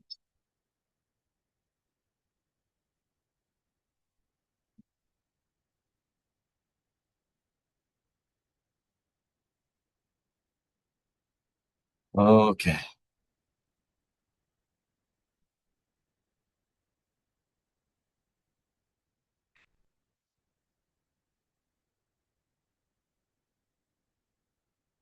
So I mentioned last time that there's only one commentary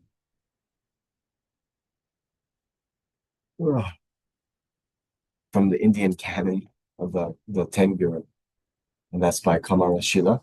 Okay. Now, I think I was only able to find one commentary in Tibetan, and that is by this Lama Chone uh, Dakpa Jiggy. Yeah. He's from Saram.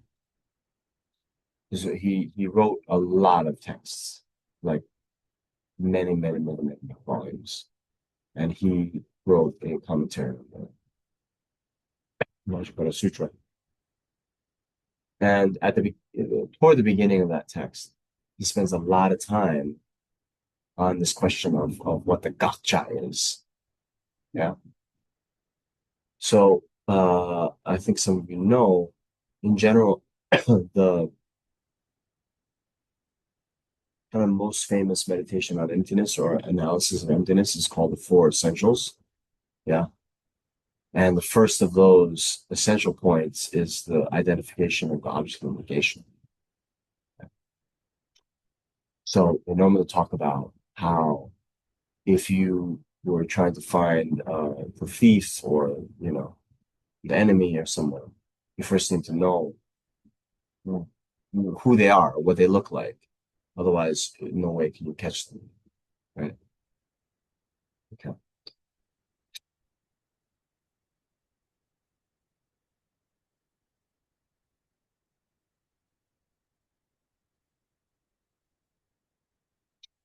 So in the context of identifying the object of negation, uh, Chone Lama, Drakmeshedu, he quotes many sources from India. And it was really amazing because if you have heard His Holiness talk about emptiness recently, right? Even some years ago, he um, at Drepung Monastery, he gave an initiation, and the commitment for taking the initiation was to recite these certain stanzas about emptiness. Yeah. Those of you who don't know much about initiations, I'm going to explain how this is a bit amazing. Normally, okay, you take an initiation, say to Avalokiteshvara, you commit yourself to doing the practice of Avalokiteshvara, and you'll then recite, the Lama will say, okay, now from every day for the rest of your life, you should, or you're committed to recite one mala or two malas of Om Mani Padme Hum. Okay? So here, the Swami said, oh, actually, Om Mani Padme Hum, well, you can do that watching World Cup, right? right?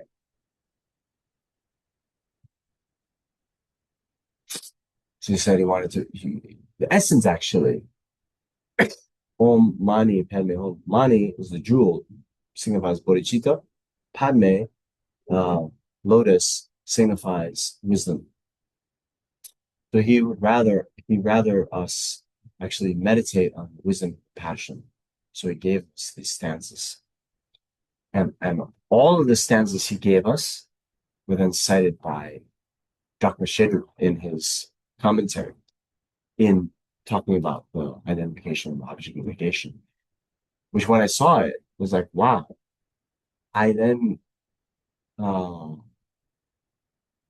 I then wondered, had his holiness uh, read this particular commentary.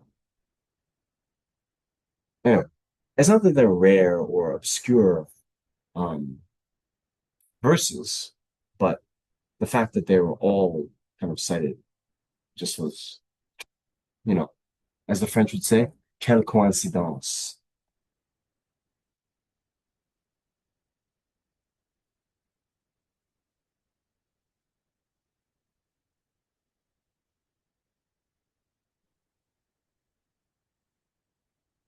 Okay.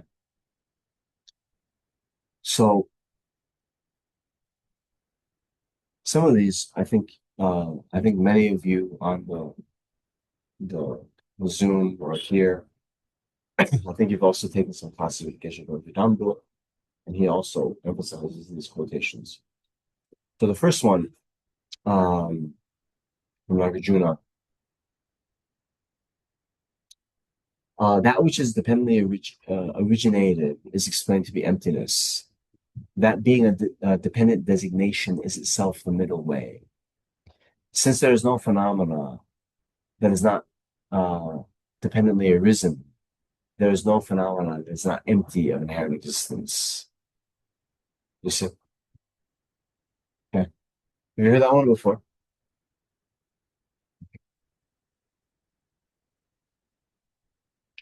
So to give a bit of context,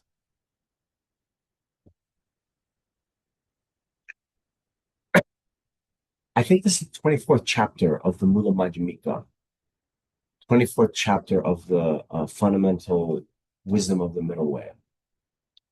And at the beginning of this chapter, this is a commentary by Nagarjuna, he brings up a hypothetical qualm being raised by someone who doesn't really realize what emptiness is all about. And this person says, Nagarjuna explains like this. He says, okay, if all of these things are empty, right, then this person thinks if you believe everything is emptiness, then you will fall into nihilism because they can't differentiate between the objects not inherently existing and its utter non-existence. You with me? So this person who misapprehends emptiness says, hey, if everything is empty, then the Four Noble Truths don't exist, right? Liberation will not be possible, right?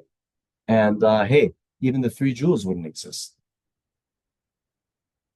Okay? So uh, it is then basically making the mistake thinking that if things don't inherently exist, they can't exist whatsoever. Okay. So Nagarjuna in his response says, hey, you have just and Nagarjuna says, hey, I know from the mere fact that you asked this question in the way that you did, I know that you haven't understood emptiness. Right? Right?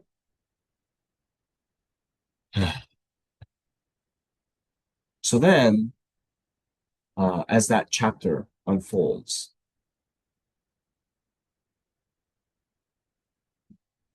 he addresses, different smaller poems, but then the, those two stanzas that I just cited is the pinnacle of his answer. He's saying, okay, that which is dependently risen, that is what we explain to be as emptiness. In other words, hey, you're thinking emptiness means nothingness. No, what we're saying is emptiness just means something that's dependently originated.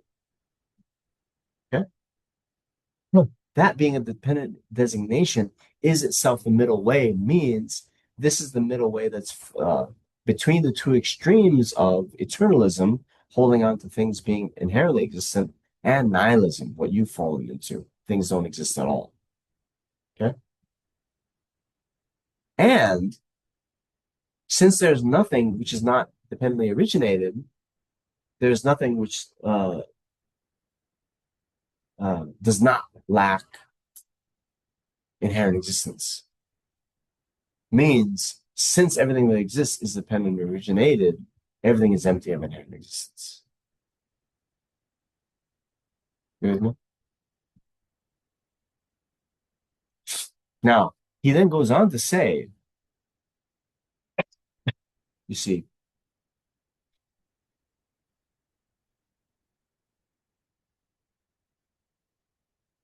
okay, uh,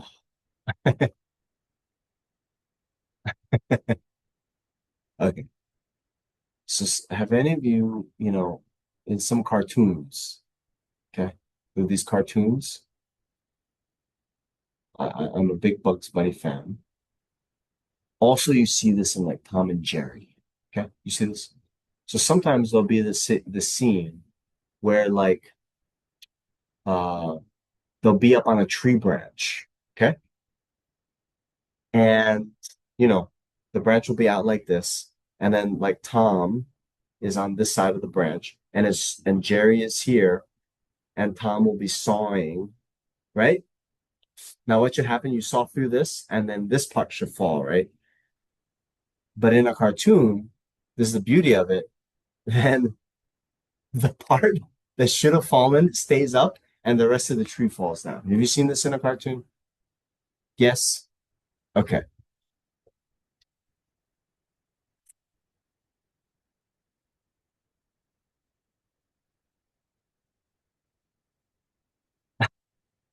So what, in my opinion, what Nagarjuna is doing as a argumentative device is he is saying actually what you're doing by arguing with me in this way, you are the one who's sawing off so it'd be like if then Jerry, who's on that side, he's sawing, thinking the rest of the tree will fall down, you know, is ignorant. I mean, maybe he saw it in a cartoon, he believes it's real, right? But it actually doesn't work that way, right? But what he's saying to what Nagarjuna is saying is, you, by arguing in this way, you're cutting off your own very foundation. Because actually, for you, who believes that the inherently uh, exist, that all phenomena are inherently existent, if you believe that, then actually the Four Noble Truths wouldn't exist, would not be possible. The three jewels wouldn't exist. You know, nothing would be able to exist. Yeah. So here we have to understand why that is. Now, what you have to understand about inherently existent, here I think we should think more about the independent existence. Independent existence. Independent of causes and conditions. Okay. Now, everything that arises due to causes and conditions are dependent on those causes and conditions, right? And that is one of the reasonings we use to employ to hold that a sprout isn't inherently existent because it depends on a seed, right? Now, if you believe that things inherently exist, that means you believe in sprouts existing without seeds, right? Now, what that means also for this argument that the Four Noble Truths wouldn't exist, that liberation would not be possible. Why is that? Because basically what liberation is is the abandonment of the afflictions.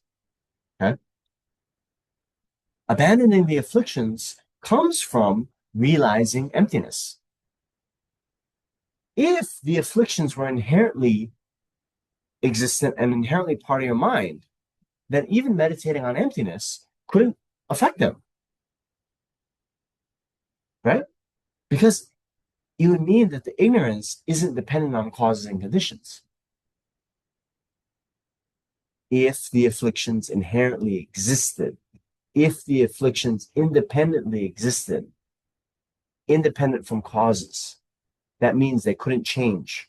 That means even if they were came into contact with an antidote, nothing could be done about them. Therefore, under the kind of worldview of inherent existence, actually liberation is not possible. The Four Noble Truths are not possible.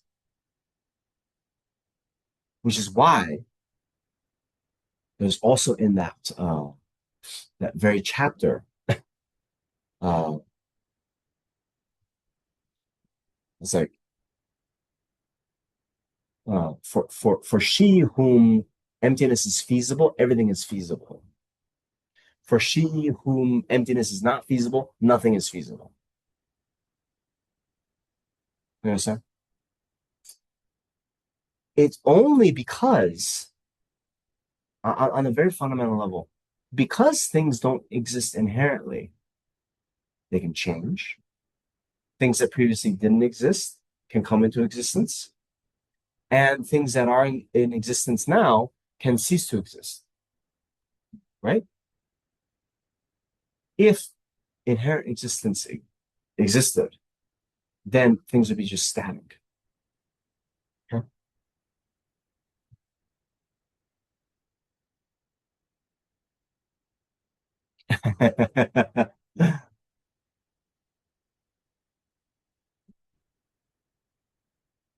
Okay.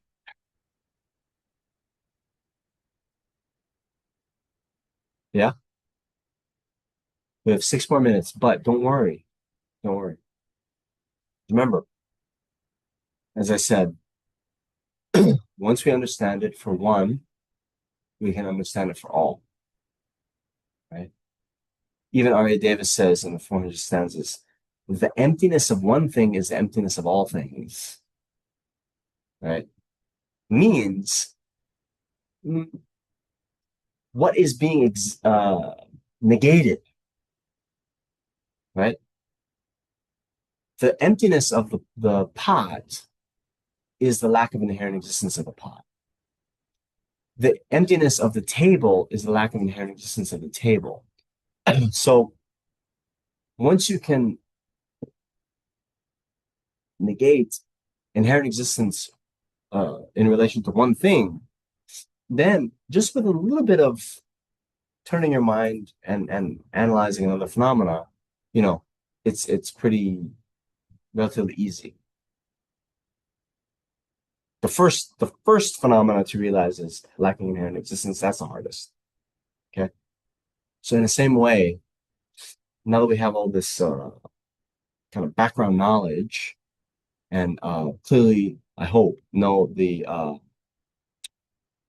object of negation, then we'll be able to apply this to the rest of the sutra. Okay.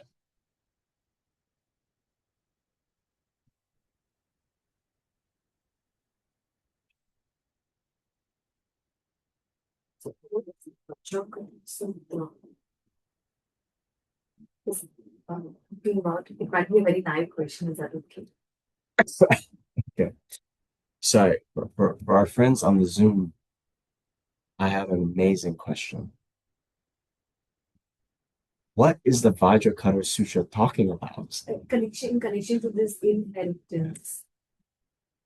Okay, okay. Inherited, whatever that means.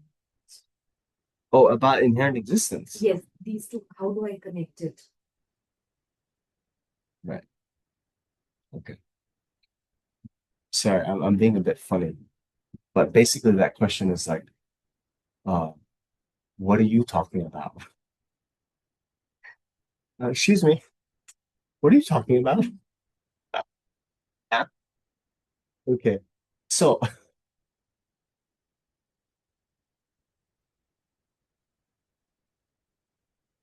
okay, remember. Let's just take this first one. Okay. Okay. I shall cause to pass completely beyond sorrow.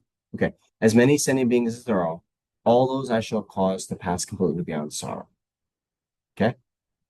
But no sentient being whatsoever has been caused to completely pass beyond sorrow. Okay. So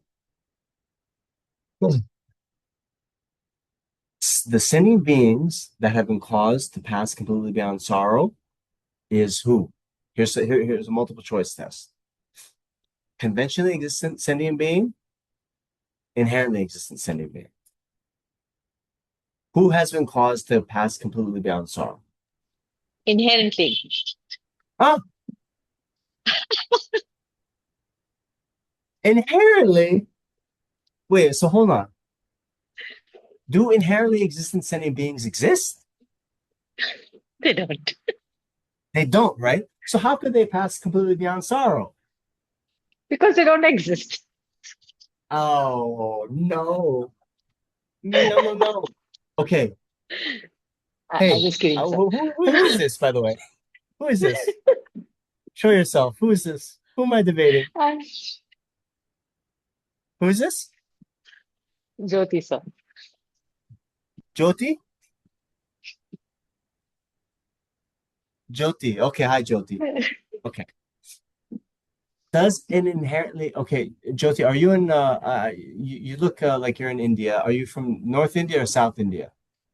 I'm from Bangalore. Bangalore. And why didn't you come to the center? I'm Um, working, right? oh yes. Okay.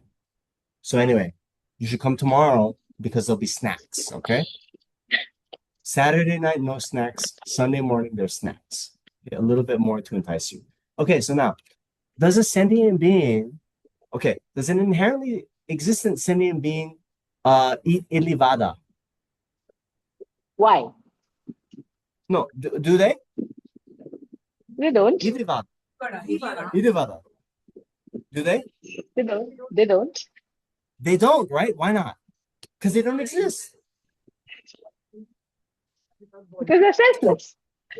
An inherently existent sentient being does not exist. Therefore, it doesn't eat ilivada, masala dosa, set dosa. It doesn't drink tea or coffee, right? It just doesn't exist.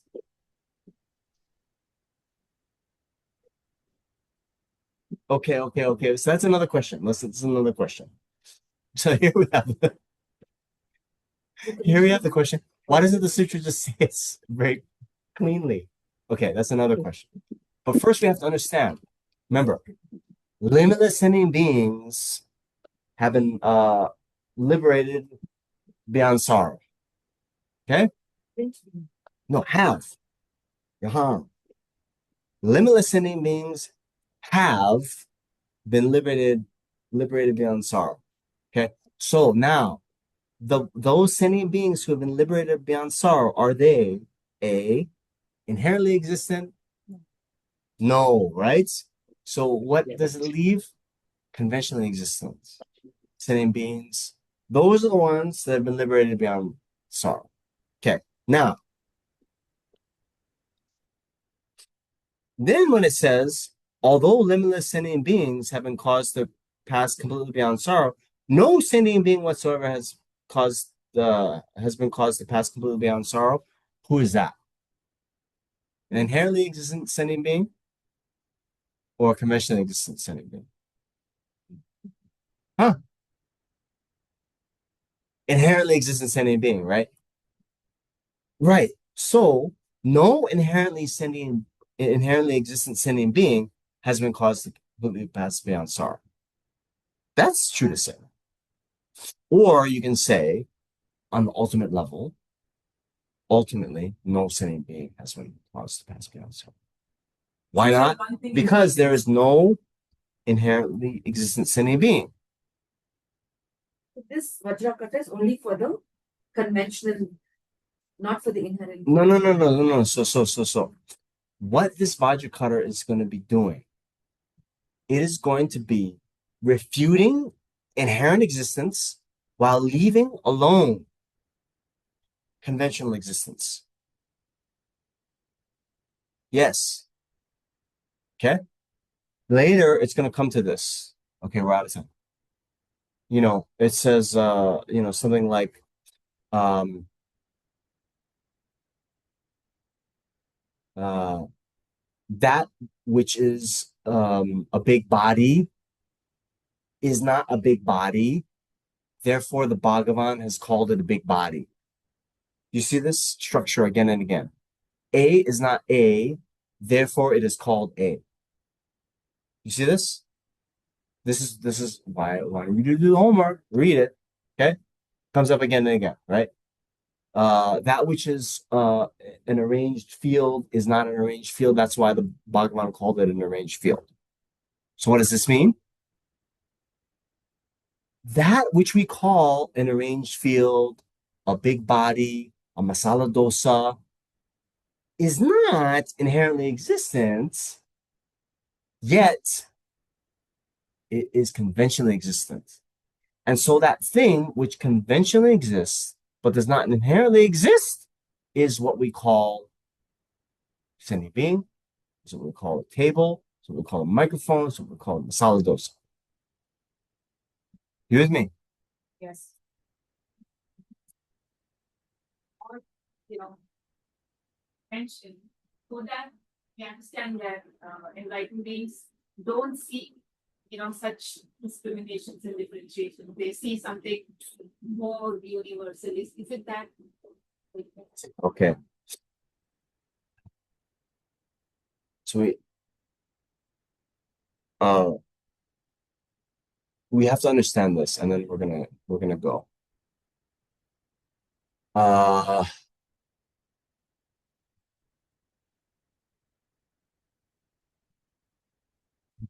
Buddhas do see conventional truth, right? We saw this in the beginning of the sutra. The Buddha puts on his robes, goes out for his alms round, cleans his bowl, sets up his seat, all this. Buddha is totally operating in the world, right? Everything that these worldly conventions, the Buddha might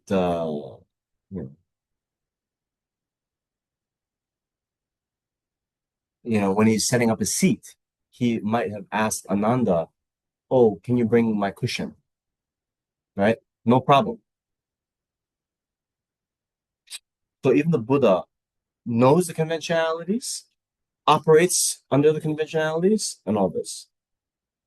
The difference is, whereas we have a false appearance of everything as being inherently existent, the Buddha does not have false appearances. And the Buddha can realize everything on the conventional and ultimate level with one mind in 1 second, in one moment. Okay. Now, the question that we got, hey, why all these confusing mental gymnastics? Why doesn't the Buddha just say this straight?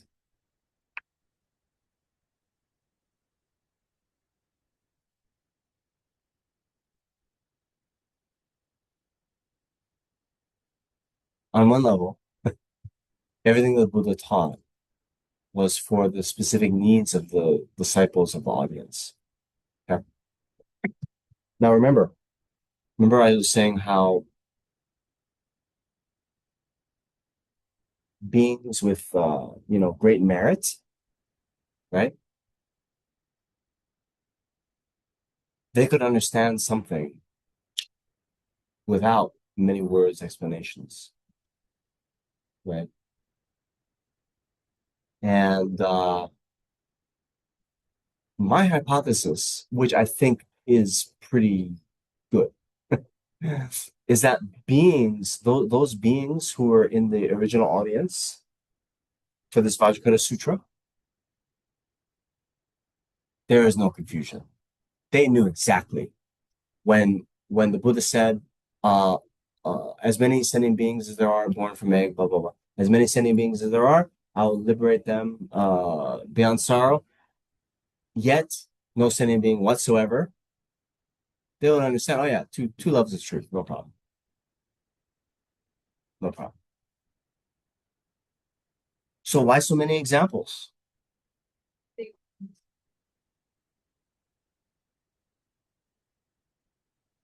So this is something very interesting too. You see, okay, we really have to go. But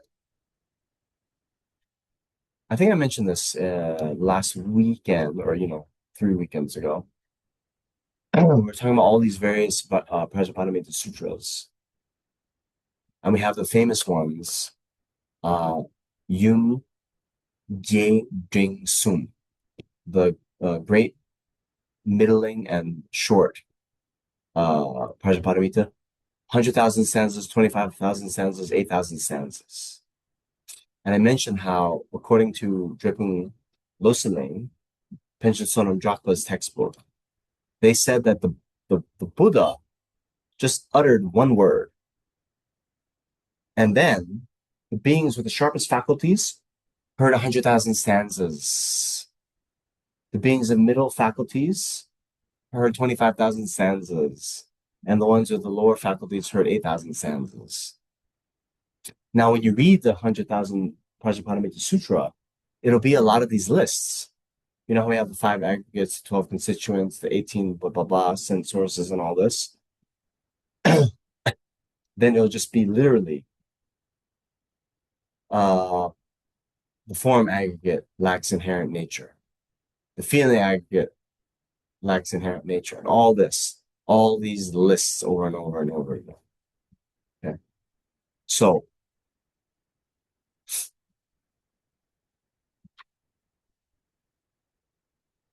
of course, anytime anyone ever wants to ask, why is it like this? Why did the Buddha teach like this?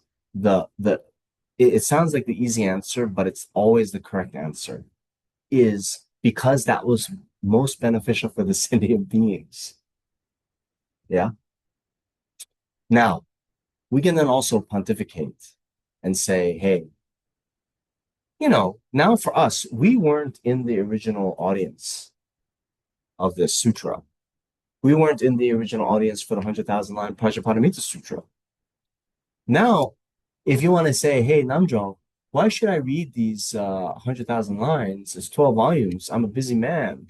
I'm a busy woman.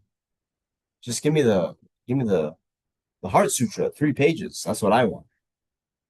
And I can then maybe say, because we have such grasping to true existence, maybe when we read a list of, when we get to whatever, 80,000, the Buddha enumerates the 80,000th phenomena that lacks inherent existence. It might be like, oh, hey, he means everything. What do you think? Possible, right? Because that doubt can come. Oh, hey, you know, these phenomena, okay, maybe those lack inherent existence, but I tell you, this one, that one's real. All right, friends.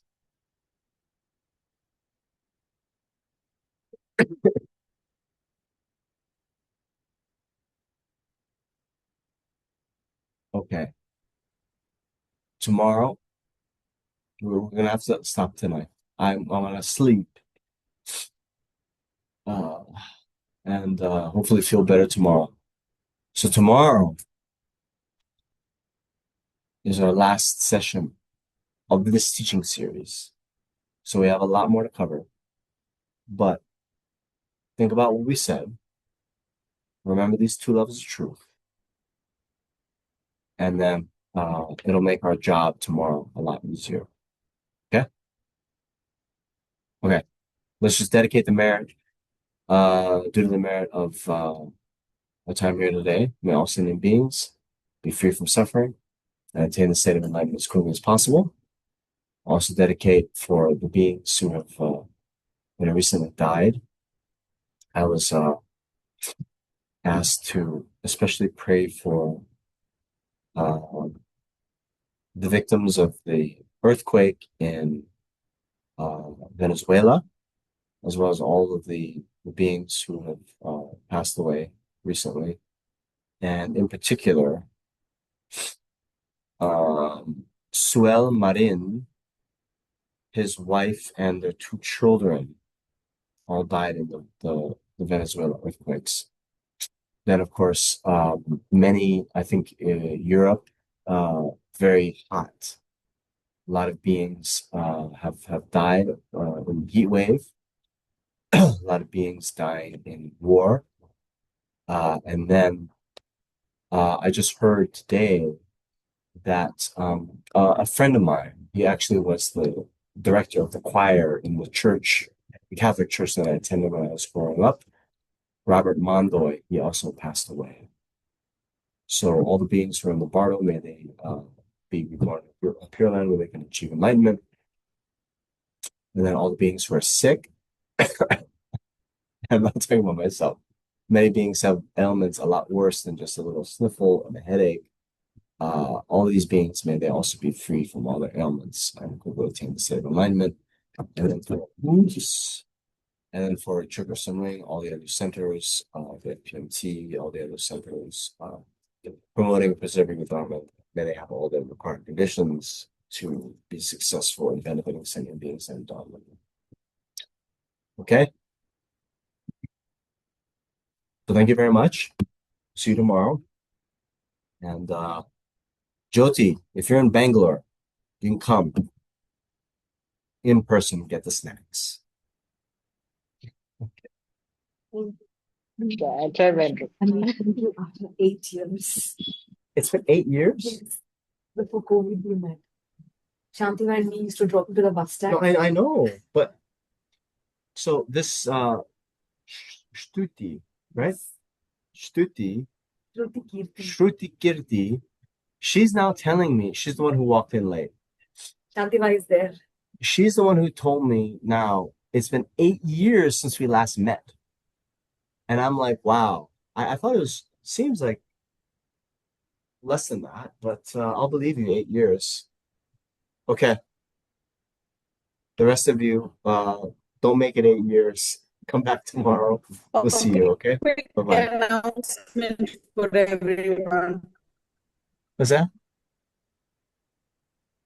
Okay. Quick Goodbye. announcement from here. Tomorrow we are also starting the celebration for His Holiness's birthday. So please join us.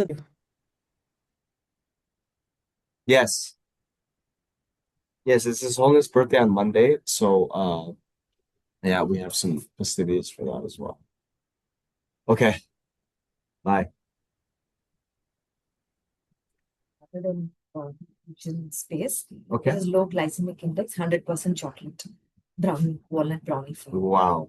Thank you very And much. your blessings Yes. to heal more people.